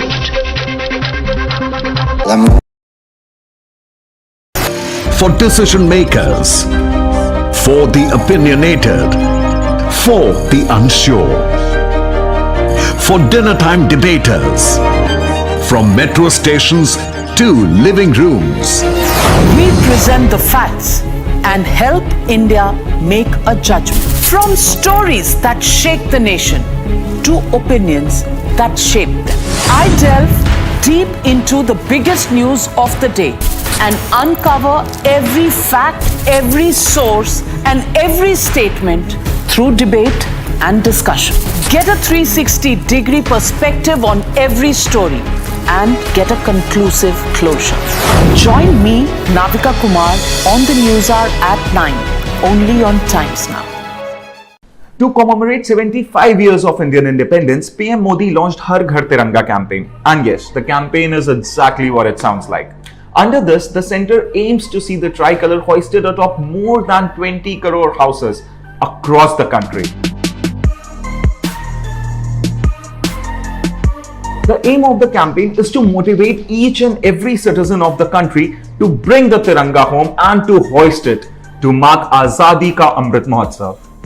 Now, in order to make sure that Tiranga is within the reach of each and every citizen of this country, the centre had to make some amendments in the Flag Code 2002. Questioning the amendments, the Congress slammed the BJP and said that the amendments in the Flag Code were specially made to favour China. Later, Congress further alleged that centre is now trying to sell the national flag. But before we delve deeper into this, let's first have a look at the original Flag Code and the amendments made to it.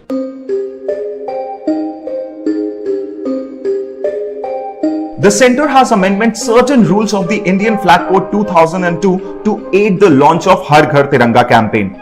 The centre, in the first amendment, allowed the use of polyester apart from cotton, wool.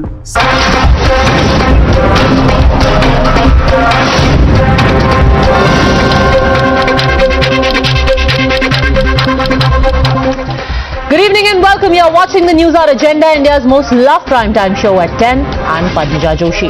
The big story on your channel, and it comes from election-bound Karnataka that has already been on the boil in the coastal region as the RSS-SDPI clash. The latest flashpoint this time comes from Shivamogga, and the issue is pictures and posters of V.D. Savarkar that were put up during Independence Day celebrations. Clashes were witnessed from across Karnataka, Shivamogga to Chikmagaluru to Tumkur to Mangalore.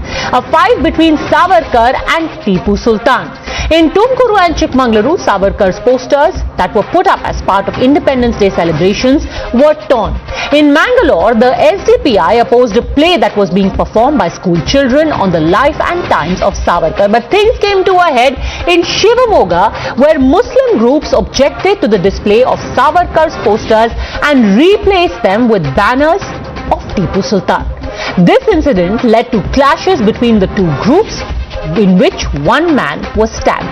The BJP has now accused an SDPI worker whose wife is linked to the Congress of sparking violence by deliberately insulting Savarkar in a video that was subsequently made viral.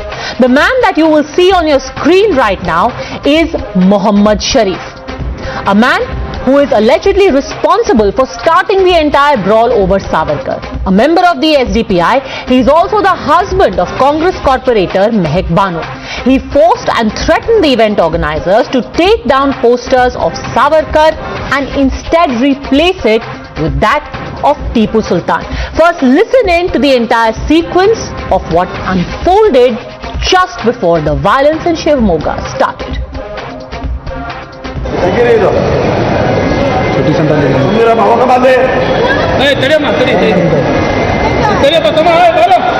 ಸ್ವಲ್ಪ ಈ ಕಡೆ ಬರ್ರಿ.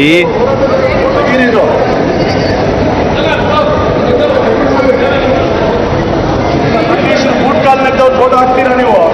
ಸ್ವತಂತ್ರ ಹೋರಾಟಕ್ಕೆ ಯಾರು ಹೋರಾಟ ಮಾಡಿದ್ರು ಅವ್ರು ಫೋಟೋ ಹಾಕ್ರಿ. ಕ್ಷಮಾಪಣೆ ಪತ್ರ ಬರ್ಬಿಟ್ಟು ಬ್ರಿಟಿಷ್ ಬೂಟ್ ಕಾಲ್ನದ್ದವ್ರಿಗೆಲ್ಲ ಫೋಟೋ ಹಾಕ್ತೀರಾ?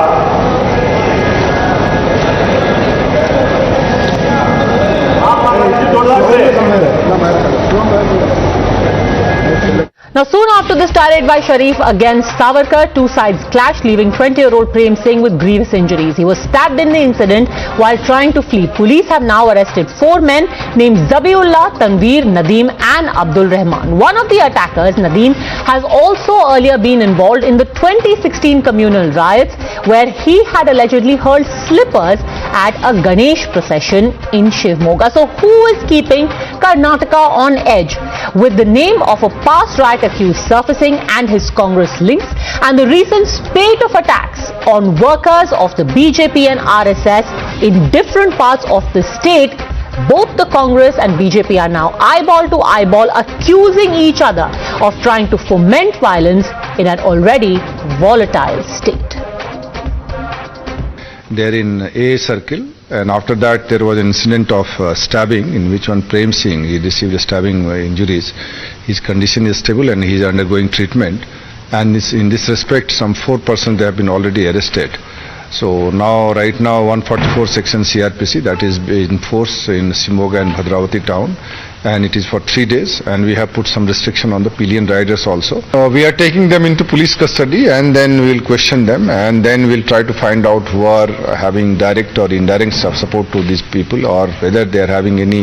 This Nadeem, definitely he was involved in one 2016 incident in which sleeper was thrown on Ganesha procession, so he is one of the accused person in that incident.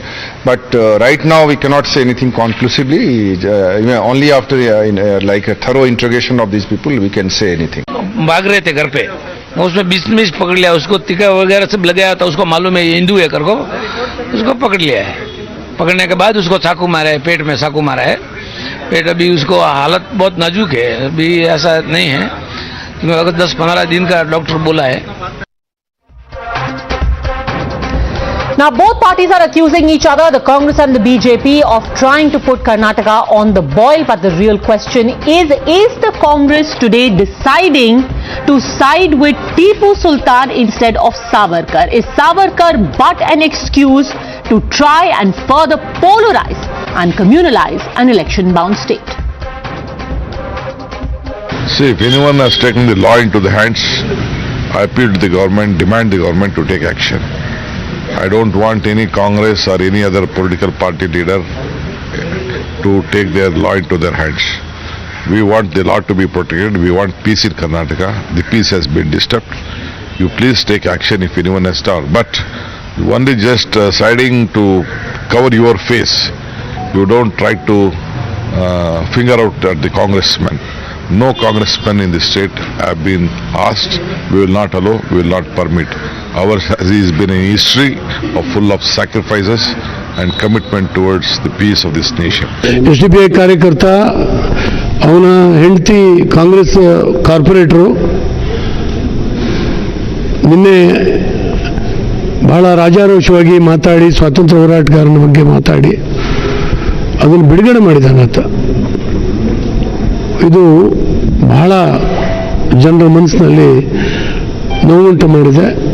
ರಾಷ್ಟ್ರದ ಒಬ್ಬ ಸ್ವಾತಂತ್ರ್ಯ ಹೋರಾಟಗಾರರು ಮತ್ತು 13 ವರ್ಷ ಕರಿನೀರಿನ ಶಿಕ್ಷೆಗೆ ಒಳಗಾಗಿ ಸ್ವಾತಂತ್ರ್ಯ ಹೋರಾಟದಲ್ಲಿ ಅದ್ವಿತೀಯವಾಗಿ ಒಬ್ಬ ಹೋರಾಟಗಾರ, ಅವ್ರ ಬಗ್ಗೆ ವಿಶೇಷ ಲಘುವಾದಂಥ ಮಾತುಗಳನ್ನು ಆಡಿರ್ತಕ್ಕಂಥದ್ದು ಎಲ್ಲರೂ ಕೂಡ ಕ್ರೋಧವನ್ನು ಉಂಟು ಮಾಡಿದೆ. ಸ್ವಲ್ಪ ಅದಿರ್ಬೋದು, ಆ ಆಂಗಲ್ನಲ್ಲಿ ಪೊಲೀಸರು.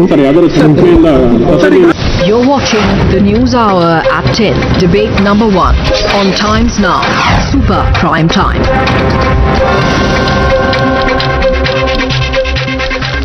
All right, joining us on the debate, we have Vivek Srivastava, political analyst, Dr. Suman Raman, political analyst, Gokul Chandran, also political analyst, along with S.S. Sriram. But my first question is to spokesperson of the BJP, Mohan Vishwa. Today, the former Chief Minister, Mr. Siddaramaiah, has asked Mr. Mohan Vishwa, why are you putting Savarkar's photo in Muslim area and removing that of Tipu Sultan? You're doing double standard politics and deliberately trying to keep Karnataka on the boil. Are you? Say, Padmaja, the Karnataka was very peaceful until the Siddaramaiah became Chief Minister in 2013. He was the one who started the Tipu Jayanti in the state of Karnataka just for the sake of getting votes of one particular religion. He was the man behind it.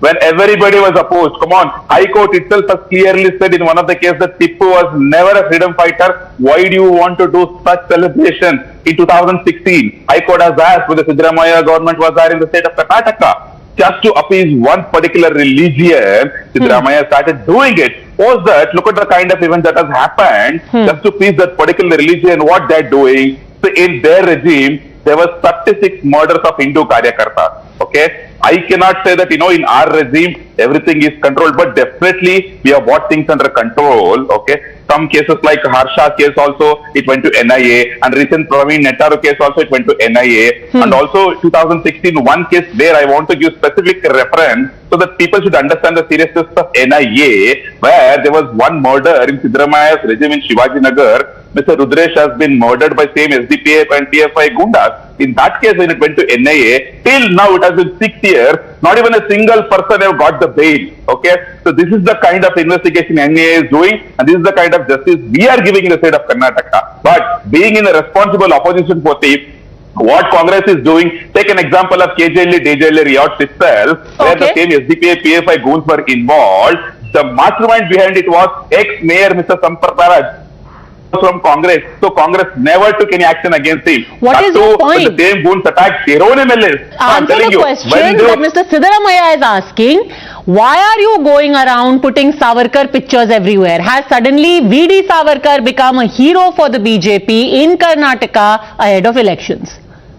See, not ahead of elections. Savarkar is a hero for every Indian for several decades. Okay, so one dynasty who suppressed the history of Savarkar just for the sake of enjoying power, it doesn't mean that everybody hates Savarkar. Okay, so we Bharatiya Janata Party from day one, we worship Savarkar. Let us be very clear. Okay, he is the person who was, there in the jail for 13 years. He is a freedom fighter for the BJP, and if it is made a part of Independence Day celebrations, why should anyone step in to try and foment violence?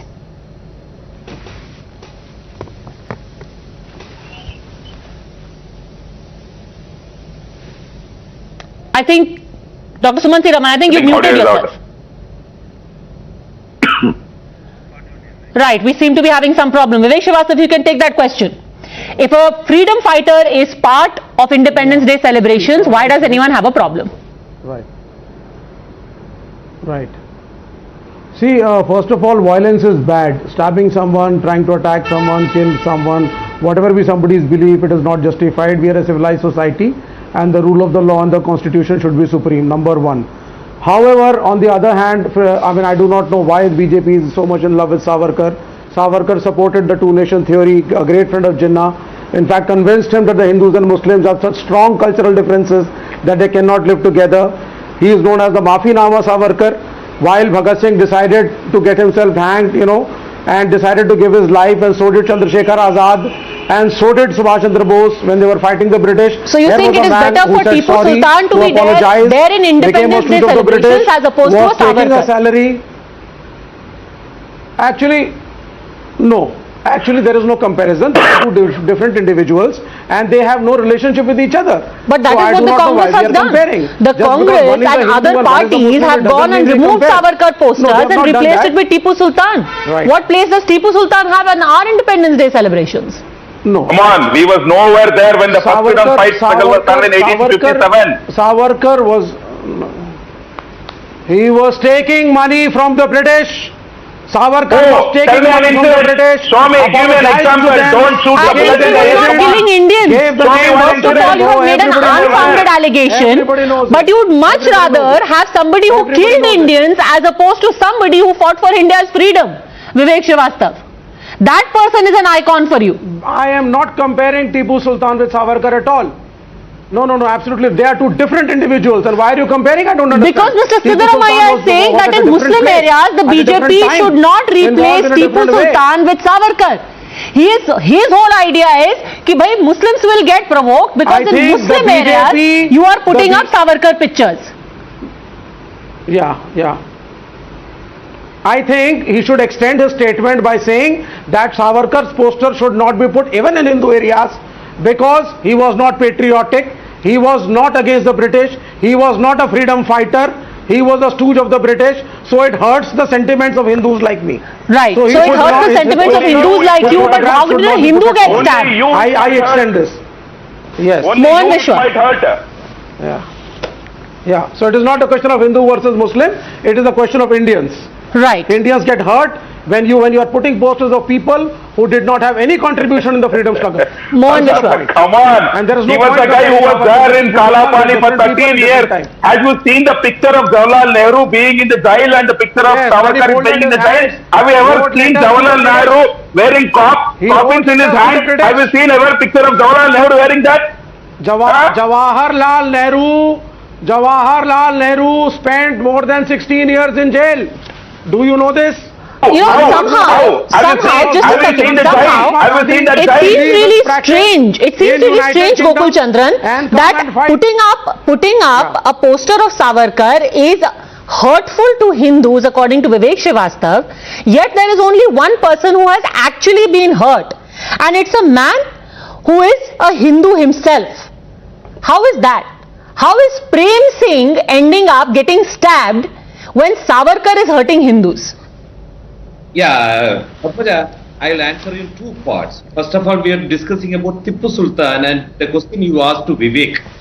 Tell me one Indian king who has not killed fellow Hindus. When they go out for war, when they fight with the nearby provinces or states, they do kill Hindus. So Tipu Sultan was not an exception. Yeah, Tipu Sultan fought against the British. He waged a war against British, and in that sense, Tipu Sultan is also a freedom fighter. He took arms and weapons against the British, and he fought them bravely, and he is a freedom fighter. Unlike Savarkar, you tell me one movement which Savarkar has participated.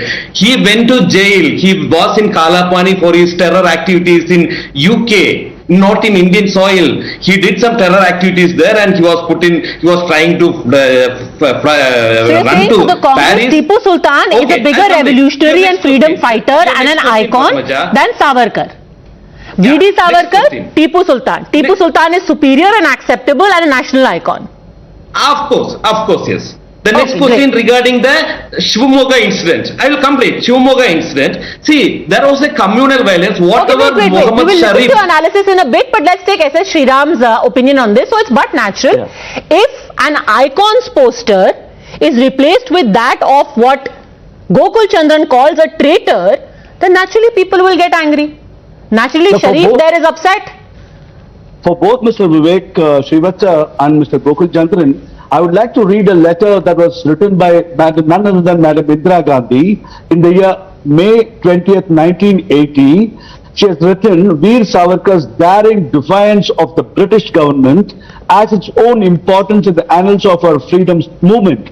I wish success to the plans to celebrate the birth centenary of Veer Savarkar. And do these gentlemen have any say for that?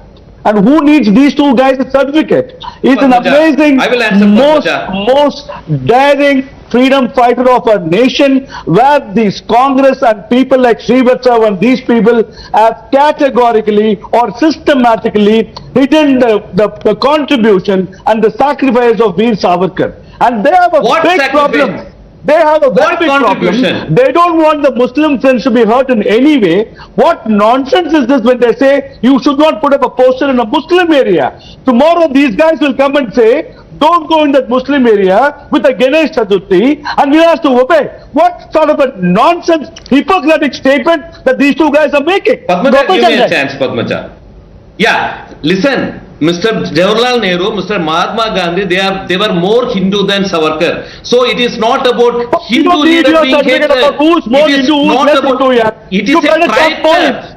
We don't need your petty traitor who acted against Bharat Mata. You are a traitor. Who is being going to attacked Tipu here. It is not a You Hindu. are a number one traitor. No true guys Hindu who genocide. The Tipu Sultan who did genocide on Hindus, and you go behind him. You are the number one traitor. Is not a Hindu. You are the number one traitor. Savarkar can never be a Hindu. You are the number one traitor. Who go behind Tipu Sultan, who are the who did genocide on Hindus. I never sided with the British. I never licked the boots of British. I never sided with the British. You licked somebody else's I never licked the boots of British. We know whose boot you licked. I never got mercy petition. I didn't write mercy petition. It is Thank you. your legacy. It is You know, we Hindu know Mahasabha, whose book we understand that. BJP legacy. We understand whose book you will lick. Of Britishers, which served the British. We understand whose Mr. book Gokul you will Chandra, lick. let me bring in Sumanthi Raman.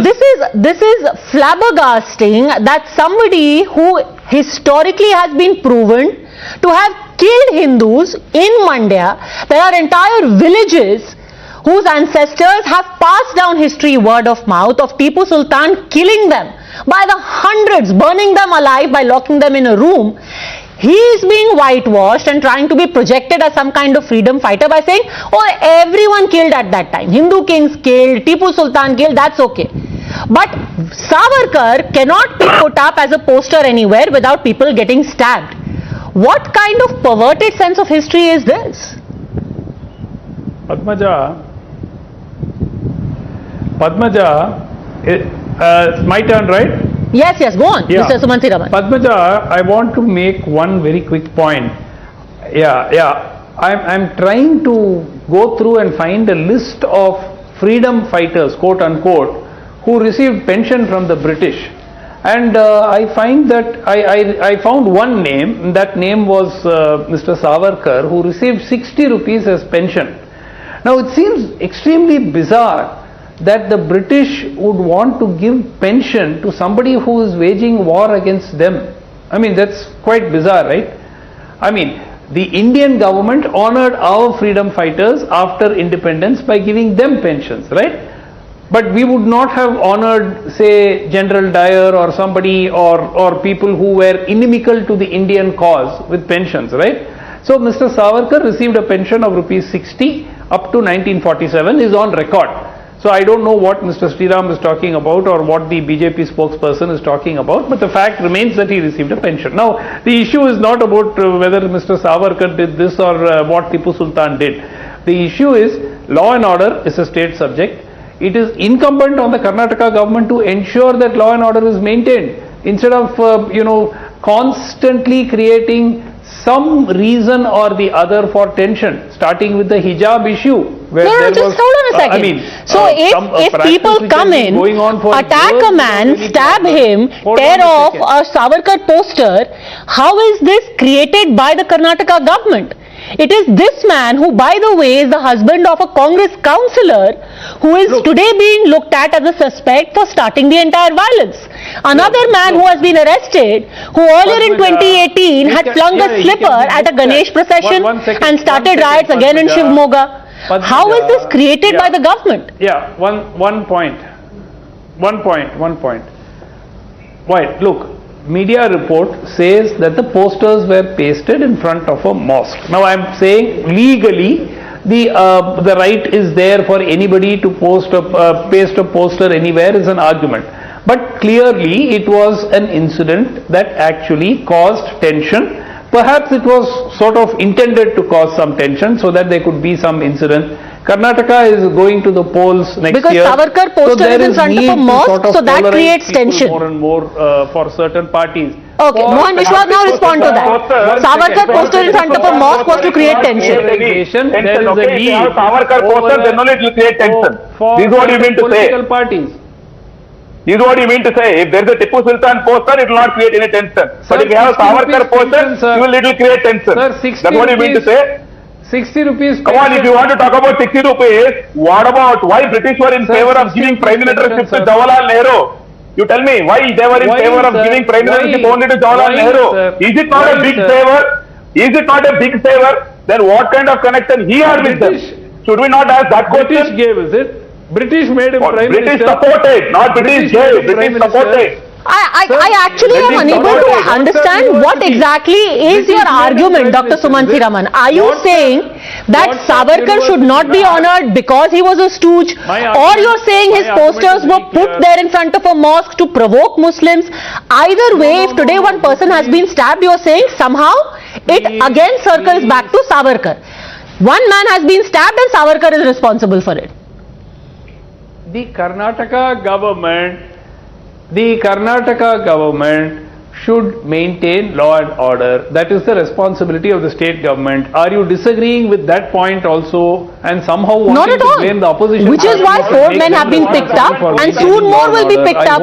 But then let's not have people rushing in to call it a witch hunt. Therefore, let me tell you, in Chennai, for years together, the Ganesh Chaturthi procession used to pass through Triplicane, which has a large population of Muslims. Couple of times there were incidents. Thereafter, the police, as a preventive measure, says please avoid these routes. Now you can argue and say, why should we avoid these routes? Is there a law which says we should not avoid these routes? We could do that, certainly. But today the procession does not go through that place. And you're saying that's a good thing. There has been no. You have literally right now endorsed ghettoization of entire area, sir. And you're saying it's just a practical thing to do. Let me actually remind you that the same argument, if it was applied to a Dalit Bharat going through an upper caste basti, would be called discriminatory. But you're sitting here on national TV and calling it some great law and order measure where people have been told to avoid entire areas to take out the religious procession. Anyhow, let's not get into that. Mr. Sriram wants to respond to what you said earlier. Mr. Sriram. Every state reviving the ghost of Savarkar in order to provoke Muslims. Mr. Sriram. Padmaja, thankfully, Sumant Raman accepted the kind of appeasement that is happening in Tamil Nadu, where the Hindu procession or a Ganesh Chaturthi procession, which can rightfully go anywhere that it deems fit, is being stopped from not going in a particular area. So this is what they are trying to slowly put the pressure on the majority, saying that wherever Muslims are, you can't put the posters of Savarkar, you can't take a Ganesh Chaturthi, because it is kind of a Sharia law, undeclared Sharia law, that is what this part of this country is, and that is what Mr. Sumant Raman and the other two gentlemen would talk. Now what sort of a bizarre argument is this that really exposes their absolute hypocrisy and appeasement of minorities? That is what they would like to do, and they have the audacity to say that BJP is playing the communal card. That is so laughing. It's laughable. And to think that earlier we were told in the case of Jahangir Puri, do not take out Hanuman Jayanti processions because it will instigate people in Muslim areas.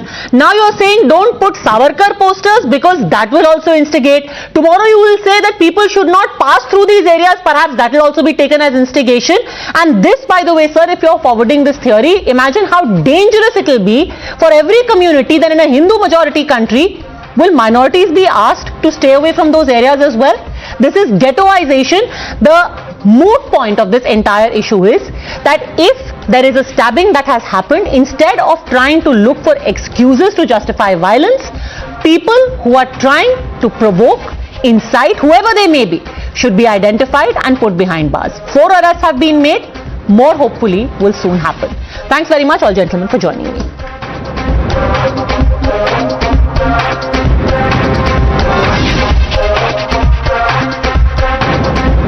It's been 3 days since a child was beaten to death by his school teacher in Jalore district of Rajasthan, and this one incident has again plunged the Gehlot government of the state into a crisis after 9-year-old Indra Meghbal was allegedly beaten to death by his upper caste teacher for drinking water out of a reserve bowl. Gehlot's own party men have now put him in the dock. Today, former Deputy Chief Minister Sachin Pilot visited the victim's family and took on the CM for his assertion that the government has done all it could. In fact, in a series of charges, Gehlot has been attacked by his own party members for not doing enough to help a bereaved family and an injured child. Congress MLA Padmaja Meghbal and at least 5 ward councillors have resigned, citing growing atrocities against Dalits under the Congress government. Today, members of the Bhim army also protested atop a water tank, saying that cases of atrocities against Dalits in Rajasthan are only growing. लोगों का दुख बांटा है, परिजन बड़े परेशान हैं, दुखी हैं, बच्चे की मौत हुई है और जो संभव सहायता सरकार भी कर रही है, लेकिन हम चाहते हैं कि एक उदाहरण प्रस्तुत किया जाए कि इस प्रकार लाठीचार्ज हुआ है, रात को बच्चे को दफनाया गया है और जो पुलिस अधिकारी इसके लिए जिम्मेदार हैं उनको तुरंत प्रभाव से बर्खास्त करना चाहिए। जो दलित परिवार पीड़ित है, जिसके बच्चे की मौत हुई है, उसके बाप दादाओं को चोटें लगी हैं, वो पट्टी बांध रखी है उन्होंने, उनको आहत किया गया है, तो इसमें तो उनको जो एडीएम और डिप्टी एसपी हैं उनको तुरंत कार्रवाई करनी चाहिए ताकि लोगों के अंदर विश्वास कायम हो। एक बात मैंने माननीय मुख्यमंत्री जी से आपके सामने आपके मार्फत पूछना भी चाहता हूं कि जब परीक्षा में चीज हुई थी उस समय एसटी का जो संचालक था उसकी बिल्डिंग को एक दिन में गिरा दिया जाता है। ऐसा क्या हुआ कि जब यहाँ पे स्कूल के वाले को दोषी माना गया है, स्कूल संचालक की ने मान्यता रद्द की है, न कोई बिल्डिंग गिराने का काम किया गया है। दलितों के वोटों से बनी हुई सरकार है। अगर इस तरह से दलित वर्ग के साथ में ऐसा होता रहा तो अभी तो 1-2 विधायकों ने इस्तीफे दिए। आने वाले समय में अगर जरूरत पड़ी तो हम इस्तीफे दे भी देंगे, इस्तीफे ले भी लेंगे। हमारी सरकार होते हुए भी हमें दुख है कि जो चीज कार्रवाई तत्काल प्रभाव से होनी चाहिए थी वो अभी तक नहीं हुई है। पुलिस इसकी जांच कर रही है किस हर पहलू पर कि इस घटना के पीछे क्या कारण रहे, कहीं व्यक्तिगत रंजिश तो नहीं है, कहीं जानकर किसी ने इस प्रकार की घटना को अंजाम तो नहीं दिया गया, इस परिवार के साथ कहीं अन्याय तो नहीं हो रहा है, इस प्रकार को संबल तो नहीं मिल रहा है या नहीं मिल रहा है। इन सारी चीजों को देखने के लिए यहाँ आए हैं। और मैं तो विशेषकर मैंने कल इस्तीफे के साथ ही कहा था कि मैं वहाँ उसके पैतृक गाँव में जाऊंगा, उसकी आत्मा की संतुष्टि करूंगा, उसके परिवार को संबल दूंगा और जो सरकार के द्वारा जो इनकी मांगे उन मांगों को मनवाने के लिए बात करेंगे। इस परिवार को ले जाएंगे, इसकी जो भी मांगे हुई, चाहे वो अनुदान की हो, सरकारी नौकरी की हो, इनको सुरक्षा की बात हो, सारी चीजों पर खुलकर बात करेंगे और इनका साथ अपनी। But the most glaring omission in this entire tragedy is that of the Gandhis themselves, leaders who in the past have marched for justice, and rightly so, for Dalits, but in opposition ruled states. They have sought accountability from none less than the chief ministers of those states. This time have stayed remarkably absent and conspicuously non-committal when it comes to seeking accountability for 9-year-old Indra Meghwal in Jalore. The question is, why? You're watching the News Hour at 10, debate number 2 on Times Now, Super Prime Time.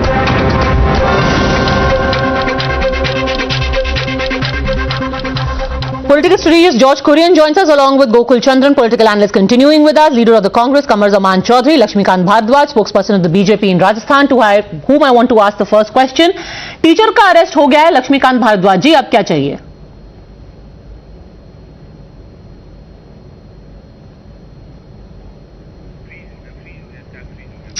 All right. Let me also bring in Kamar Zaman Chaudhary. Kamar Zaman Chaudhary, the former deputy chief minister in Rajasthan, is the one who is accusing the government of not doing enough. They're saying, why aren't the cops suspended for forcible cremation in the midnight?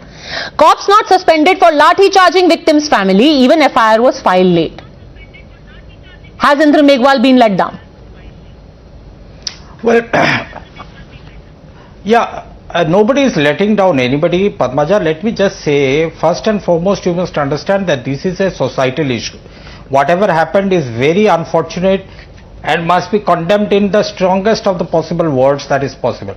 Point here is that the Rajasthan government in its own right has tried its level best to seek justice for the victim. It has tried to provide compensation under the SC/ST Act. Even the but Congress Sachin party Pilot doesn't think so. has offered Pannaram Meghwal is a Congress MLA. He resigned, saying कि दलितों के खिलाफ लगातार अत्याचार बढ़ते जा रहे हैं राजस्थान के अंदर. And in fact, you were so incensed, I remember, and rightly so, about a forcible cremation in Hathras. That is exactly what is being alleged in Jalore as well. That the family was forced to forcibly cremate the boy. Why aren't you incensed today? Today you're saying this is the best that you can do. Padmaja, I don't want to go into whatever about this unfortunate incident out here. You must all understand that this is a societal issue. Really? Which has been plaguing India for since long. So let me just remind you that when it came to other states, it's very convenient, because when it is Congress ruled states, it's a societal issue. When it comes to other party states, then it is a political issue. In Hathras, here is what Priyanka Gandhi Vadra said. No. This is blood on Yogi Adityanath's hands. He has no moral right to continue as chief minister. In the Delhi Cant case, Rahul Gandhi went and visited the victim's family and said that any effort that is being done to try and intimidate the family, I will be standing rock solid with them. I will not bow down. On Hathras, Rahul Gandhi called it the constant exploitation of Dalits at the hands of Yogi government, which is equivalent to Gundaraj. Then it was about Gundaraj, then it was about Dalits. Now it is a societal issue. 10 instances, even I can. No, Padmaja, if you want to cite some examples from particular states where the Congress party has objected and has protested, then I can cite another 10 more instances. You see the incident today. Sir, I am making a simple apples to apples comparison. If you want justice for Dalits and you think that any atrocity that happens reflects on the government being anti-Dalit, then the same applies to you in Congress. In Rajasthan, it applies to you. It's an exactly apples to apples comparison. To the Congress party, but you must understand the government is never seen in this particular Jalore incident to be siding with the criminals. But you have, and Sachin Pilot is saying it, sir. Sachin Pilot is saying, should I play out for you again what your own MLAs are saying? They are saying कि जबरदस्ती cremation कराया गया. Do you know for 24 days the police kept quiet as the family was pressured by upper caste people to reach a settlement for 5 lakh rupees. This is how the government is seen standing with the culprits. You did nothing as the upper caste people were forcing the Dalit family to reach an agreement. What are you talking about? No, I am not talking about anything, madam. The most important thing out here, now you see the action of the Rajasthan government right now. An inquiry has already been ordered in the highest level. Even in the cases of Udaipur also, you see what justice the Congress government has given to them. By the way, in the 3 cases that have happened till now, before you, let me quickly get in Lakshmikant Bharadwaj. यहाँ पर कांग्रेस के नेता कह रहे हैं लक्ष्मीकांत भारद्वाज कि जो करना था वो कर लिया, अब क्या प्रॉब्लम है आपको? देखिए, ये तो सरकार को पहले दिन समझना चाहिए था कि 20 जुलाई को एक घटना हुई थी और इसकी जो बच्चे की मौत हुई वो 11 अगस्त को हुई है। 23 दिन तक एक घायल बच्चा अस्पताल में भर्ती था, उसको सरकार ने कोई सहायता नहीं दी, उसको कोई अच्छे हॉस्पिटल में एडमिट नहीं कराया, ना उस टीचर के खिलाफ कोई कार्रवाई की, तो सरकार की नेग्लिजेंसी नहीं है ये। और केवल ये इस घटना से ये साबित नहीं होता कि इन्होंने क्या किया और क्या नहीं किया। एक पूरी सीरीज है राजस्थान में कि दलितों के ऊपर अत्याचार के कितने सारे मामले इन लोगों की सरकार आने के बाद यहां दर्ज हुए हैं। केवल 3.5 साल में 27,000 से ज्यादा मुकदमे दलितों के ऊपर अत्याचार के दर्ज हो चुके हैं। कभी दलित दूल्हे को घोड़ी से उतार दिया जाता है, कभी पीट कर मार दिया जाता है, कभी बच्चे को मार दिया जाता है, लेकिन कोई कार्रवाई नहीं होती। यहां तक कि एक इंसिडेंट हुआ हरीश जाटव का, उसको पीट कर मार दिया, उसकी एफआईआर तक मर्डर में इन्होंने दर्ज नहीं की। 1 महीने के बाद उसके पिता ने हरीश जाटव के पिता ने सुसाइड कर लिया। इस तरह राजस्थान की सरकार काम कर रही है और इसी के कारण है कि राजस्थान में जो अपराधी थे वो तो अपराध कर रहे हैं, जो अपराधी नहीं थे उनका भी हौसला बुलंद हो रहा है। और इसीलिए कि ये जो घटना हॉस्पिटल में इस स्कूल में हुई है वो इसलिए हुई है क्योंकि सरकार का इकबाल खत्म हो चुका है, पुलिस का इकबाल खत्म हो चुका है। हर व्यक्ति जो अपराध करने की मानसिकता लेकर दिमाग में चल रहा है वो अपराधी खुलेआम अपराध कर रहा है। और एक के बाद एक ऐसी घटनाएं हो रही हैं कि राजस्थान की सरकार कोई कार्रवाई नहीं करती, राजस्थान की सरकार को स्ट्रिक्ट एक्शन नहीं करती, ऐसी कोई मंशा जाहिर नहीं कर सकती कि अपराधियों में इस बात का कोई डर हो। कमर जबान Chaudhary, you did not give me uninterrupted time now. Yeah, the basic point this gentleman is trying to prove here that Congress party and the Rajasthan government is directly committing these crimes. A laughable thing. A crime has been committed, it has come to the notice of the administration of the government, action has been taken, adequate compensation is being provided to the victim's family. Now the BJP wants to politicize this issue. Laxmikant Bhardwaj, आप तो ऐसा बोल रहे हैं जैसे कि गहलोत साहब खुद कर रहे हैं कुछ क्राइम। आप सरकार है सर, सरकार हैं आप, और सरकार का काम यह होता है कि अगर किसी राज्य में एक घटना होती है उसके ऊपर ऐसा कार्रवाई करिए कि दूसरे के लिए वो नजीर बने। पूरी सीरीज है आपकी राजस्थान में एक के बाद एक दलितों के ऊपर अत्याचार की, जिसमें आपने सरकार के रूप में क्या कार्रवाई की है, इसलिए जिम्मेदार खुले तौर पर कांग्रेस पार्टी है और वहां की सरकार है। मैं आपको दर्जनों उदाहरण गिना सकता हूं, जिसमें अपराध हुआ और अपराधी के पक्ष में सरकार खड़ी हुई नजर आई। कोई अपराधी के पक्ष में सरकार खड़ी नजर आई, इसलिए जब एक अपराध पे कार्रवाई नहीं होती तो दूसरे लोग खड़े हुए। 10 seconds. कमल जबान Chaudhary, the basic point out here is that the hypocrisy of the Bharatiya Janata Party. Today Bilkis Bano's rapists were being released from the jail. अरे आप बिल्किस बानो छोड़िए, उस बच्चे की बात करिए ना सर, उस बच्चे की बात करिए, 8 साल के बच्चे की जिसको पीट कर मार दिया गया, उसकी बात करिए ना, उसकी बात करिए ना। और आज एक दूसरा इंसिडेंट अलवर में हुआ है, अलवर में आज एक दूसरा इंसिडेंट हुआ है, चिरंजीव लाल सैनी को पीट कर मार दिया गया अलवर में, आज हुआ है। Who has stood for against the SC/STs? Really, but you know, you're talking about justice for SC/STs in Rajasthan. Let me actually bring in George Kurian and quote to you NCRB data from Rajasthan, where between 2018 and 2020 there is a 52.31% growth in crimes against scheduled castes. This is NCRB data. George Kurian. And then take a look at what has happened now. Indra Meghwal is but a statistic in this 52.31% growth of atrocities against Dalits. George Kurian. Padmaja, this incident that has come to light, it is really disheartening. My deepest condolence to the family members of Indra Meghwal. This incident shouldn't have happened in the first place. We all should understand and have to note we are in the 75th Indian independence year, and such incident coming to light raises questions about the caste system prevails in this country. No, hold on a second. This is exactly what I said in the beginning, that when it happens in states where you are in power, it becomes about Brahmanism, about Manuvad, about patriarchy. Then all crimes are seen in the larger problem of social fabric. But when it happens in Uttar Pradesh, when it's about Madhya Pradesh, then it becomes about the party being anti-Dalit. Why is that, sir? Now suddenly we're talking about what a shame, what a shame. What a shame caste system exists. Padmaja, but you didn't have the same standards when it came to Hathras. Then it was about Yogi Adityanath resigning.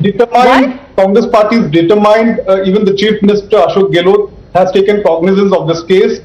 He has gone ahead and he has asked this case to be registered under case officer. Mr. Kurian, I have a simple question for you. When the Hathras crime happened, Mrs. Vadra said, Yogi Adityanath has lost all moral authority to stay in government. Will you apply? Will she say the same thing of Ashok Gehlot? Same thing.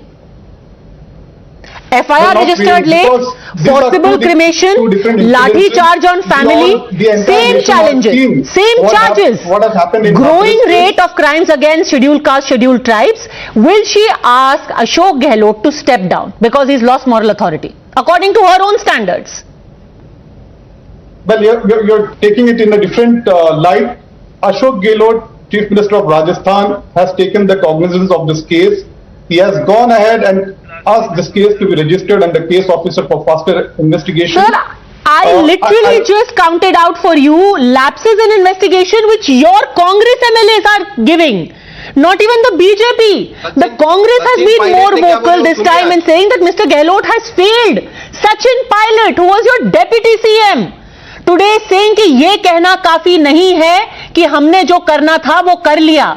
You need to do more. Sachin Pilot is saying it. Not even Lakshmikant Bharadwaj. That is the beauty about the Congress party. There is dissent within the party. One can speak freely, which is not the case in BJP. If Sachin Pilot has if you find this beautiful about the party that about how a chief minister is being accused of not acting, if you find that beautiful, then I have nothing more to say. Quick rebuttal, Lakshmikant Bharadwaj. I don't agree to that. Ashok Gehlot has taken cognizance of the case. Sachin Pilot को सुनिए. सचिन पायलट कह रहे हैं कि किसी भी दूसरे राज्य से कंपेयर करके हम राजस्थान को नहीं दे सकते. राजस्थान की घटनाओं को रोकने की जिम्मेदारी राजस्थान की सरकार की है. और मैं फिर कह रहा हूं, ये कोई पहली घटना थोड़ी है. राजस्थान में 27,000 मुकदमे दर्ज हुए. 27,000 मुकदमे पिछले 3.5 साल में. और आप देख लीजिए कि उनमें कितने लोगों को सजा मिली. आप कोई कार्रवाई नहीं करना चाहते. आपकी कोई इच्छा शक्ति नहीं है इसको रोकने के लिए. और ये कोई पहली घटना नहीं है. मैं कह रहा हूं दर्जनों बार ऐसी घटनाएं हुई कि आप दलित दुल्हों को घोड़ी से उतारते हो, आप दलित महिलाओं के ऊपर अत्याचार होता है, आप कुछ नहीं करते. आपकी सरकार कोई काम यहां पर नहीं करती. इसी कारण आप देखिए झालावाड़ में कृष्णा वाल्मीकि को पीट कर मार दिया. अलवर में योगेश जाटव को पीट कर मार दिया. अलवर में ही हरीश जाटव को पीट कर मार दिया गया. आप एक में भी सरकार की सीरियसनेस, सरकार की कमिटमेंट कहीं अगर नजर आई हो तो बताइए, ताकि किसी अपराधी में डर हो, किसी अपराधी में डर हो कि अगर मैं राजस्थान में अपराध करूंगा तो मुझे सजा मिलेगी. आप 7,75,000 FIR. Okay, if you're saying that you're sensitive, then I have only one parting question to ask of you, Gokul Chandra.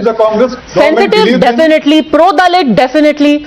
So when can we expect Mr. Gandhi and Mrs. Gandhi Vadra to be visiting Jalore? Yeah, Padmaja, good evening. Just give me 1 minute to explain. Yes. Okay, I will cherry pick your apple to apple comparison and I will just answer on that. Remember, the Hathras case where you are cornering Mr. George Kurian, I will answer that. See, In Hathras case, the government, the administration, their entire government machinery was trying to hide a crime. In Rajasthan, it has not happened. The government is not I again would want to repeat to you what Sachin Pilot said today. Sachin Pilot said that there was a hasty cremation of the body, that the parents were being pressured by upper caste, that the police lathi charged the family, and the police is accused of being hand in glove with the culprits. Same cover-up that was alleged in Hathras, sir. And again, if you persist in saying that the government wasn't seen colluding with the culprits, then I have nothing more to say. I am unfortunately out of time, Mr. Gokul Chandran, but I promise you, we'll go back to this story. We will go back to Jalore and try and get to the bottom of who colluded and why, and whether accountability will be sought for that. I wonder if it will happen, because remember, tomorrow Mr. Gehlot is off to Gujarat on election duty. Thanks very much all gentlemen for joining me.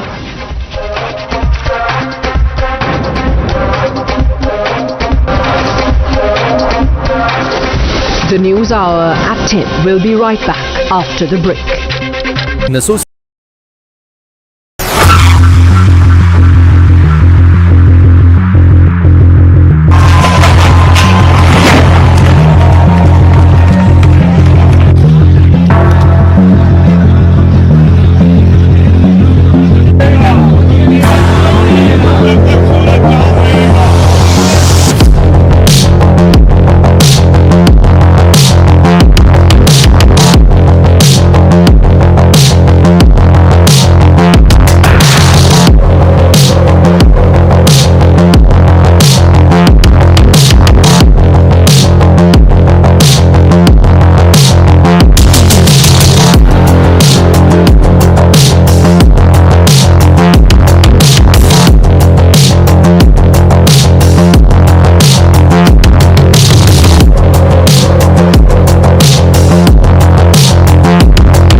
Party symbol, flag of Bharatiya Janata Party is also there. But what is more shocking is this a particular sticker which has been on the windshield of this car, which says that Vidhayak Vidhan Sabha Sachivalaya, Gadi number 0505. You're watching the News Hour at 10.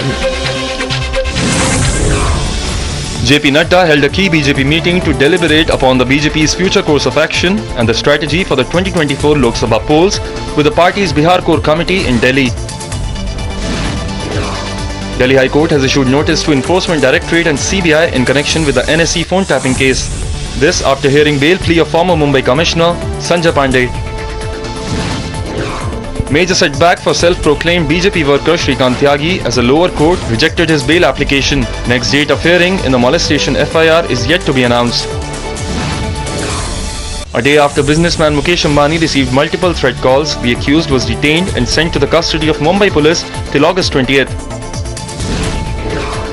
The Gujarat Cooperative Milk Marketing Federation has increased milk prices by Rs 2 per litre. As a result, Mother Dairy and Amul will also hike milk prices by 4%. The News Hour at 10 will be right back after the break.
at 10.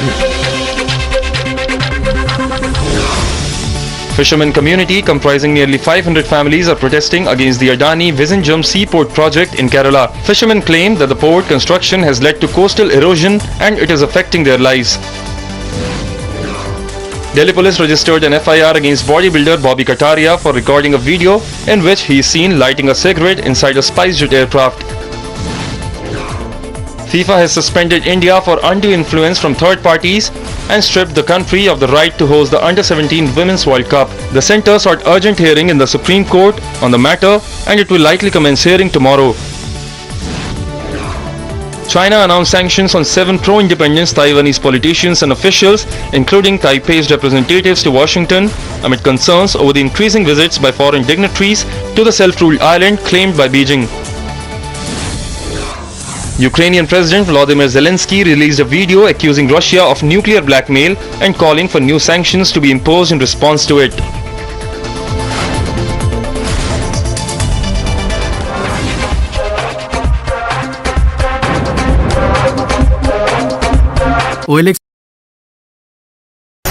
The most pressing issues, the most informed minds,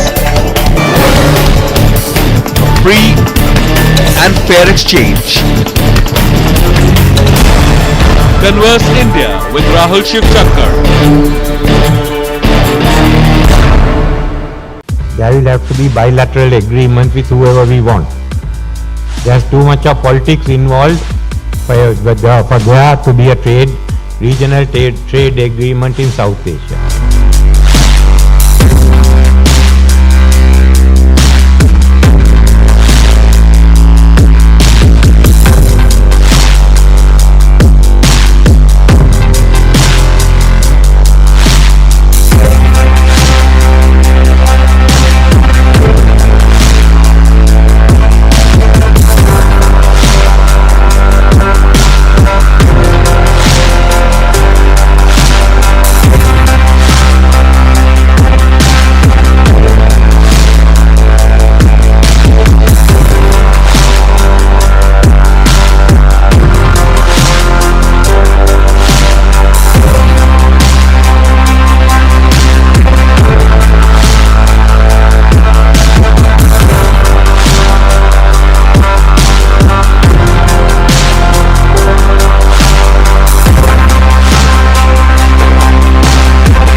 We are aware of reports of a proposed visit by this vessel, Khambantota port in August. Let me just say the government carefully monitors any development having a bearing on India's security and economic interests and takes all necessary measures to safeguard them.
unfortunately, I don't think you will see trade integration in the South Asian region. No.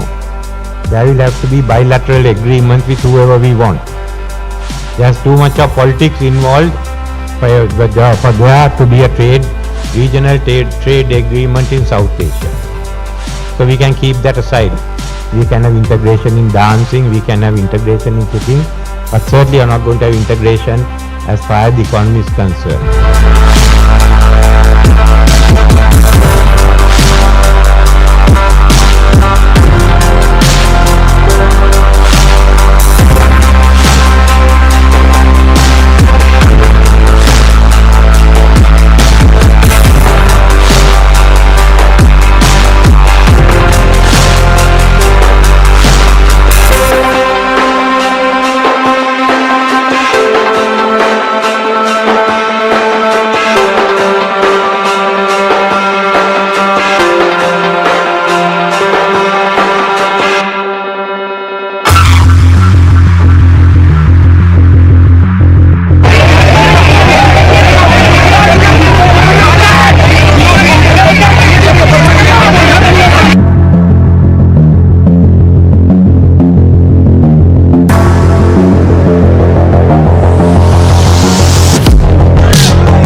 Hour at 10. JP Nadda held a key BJP meeting to deliberate upon the BJP's future course of action and the strategy for the 2024 Lok Sabha polls with the party's Bihar Core Committee in Delhi.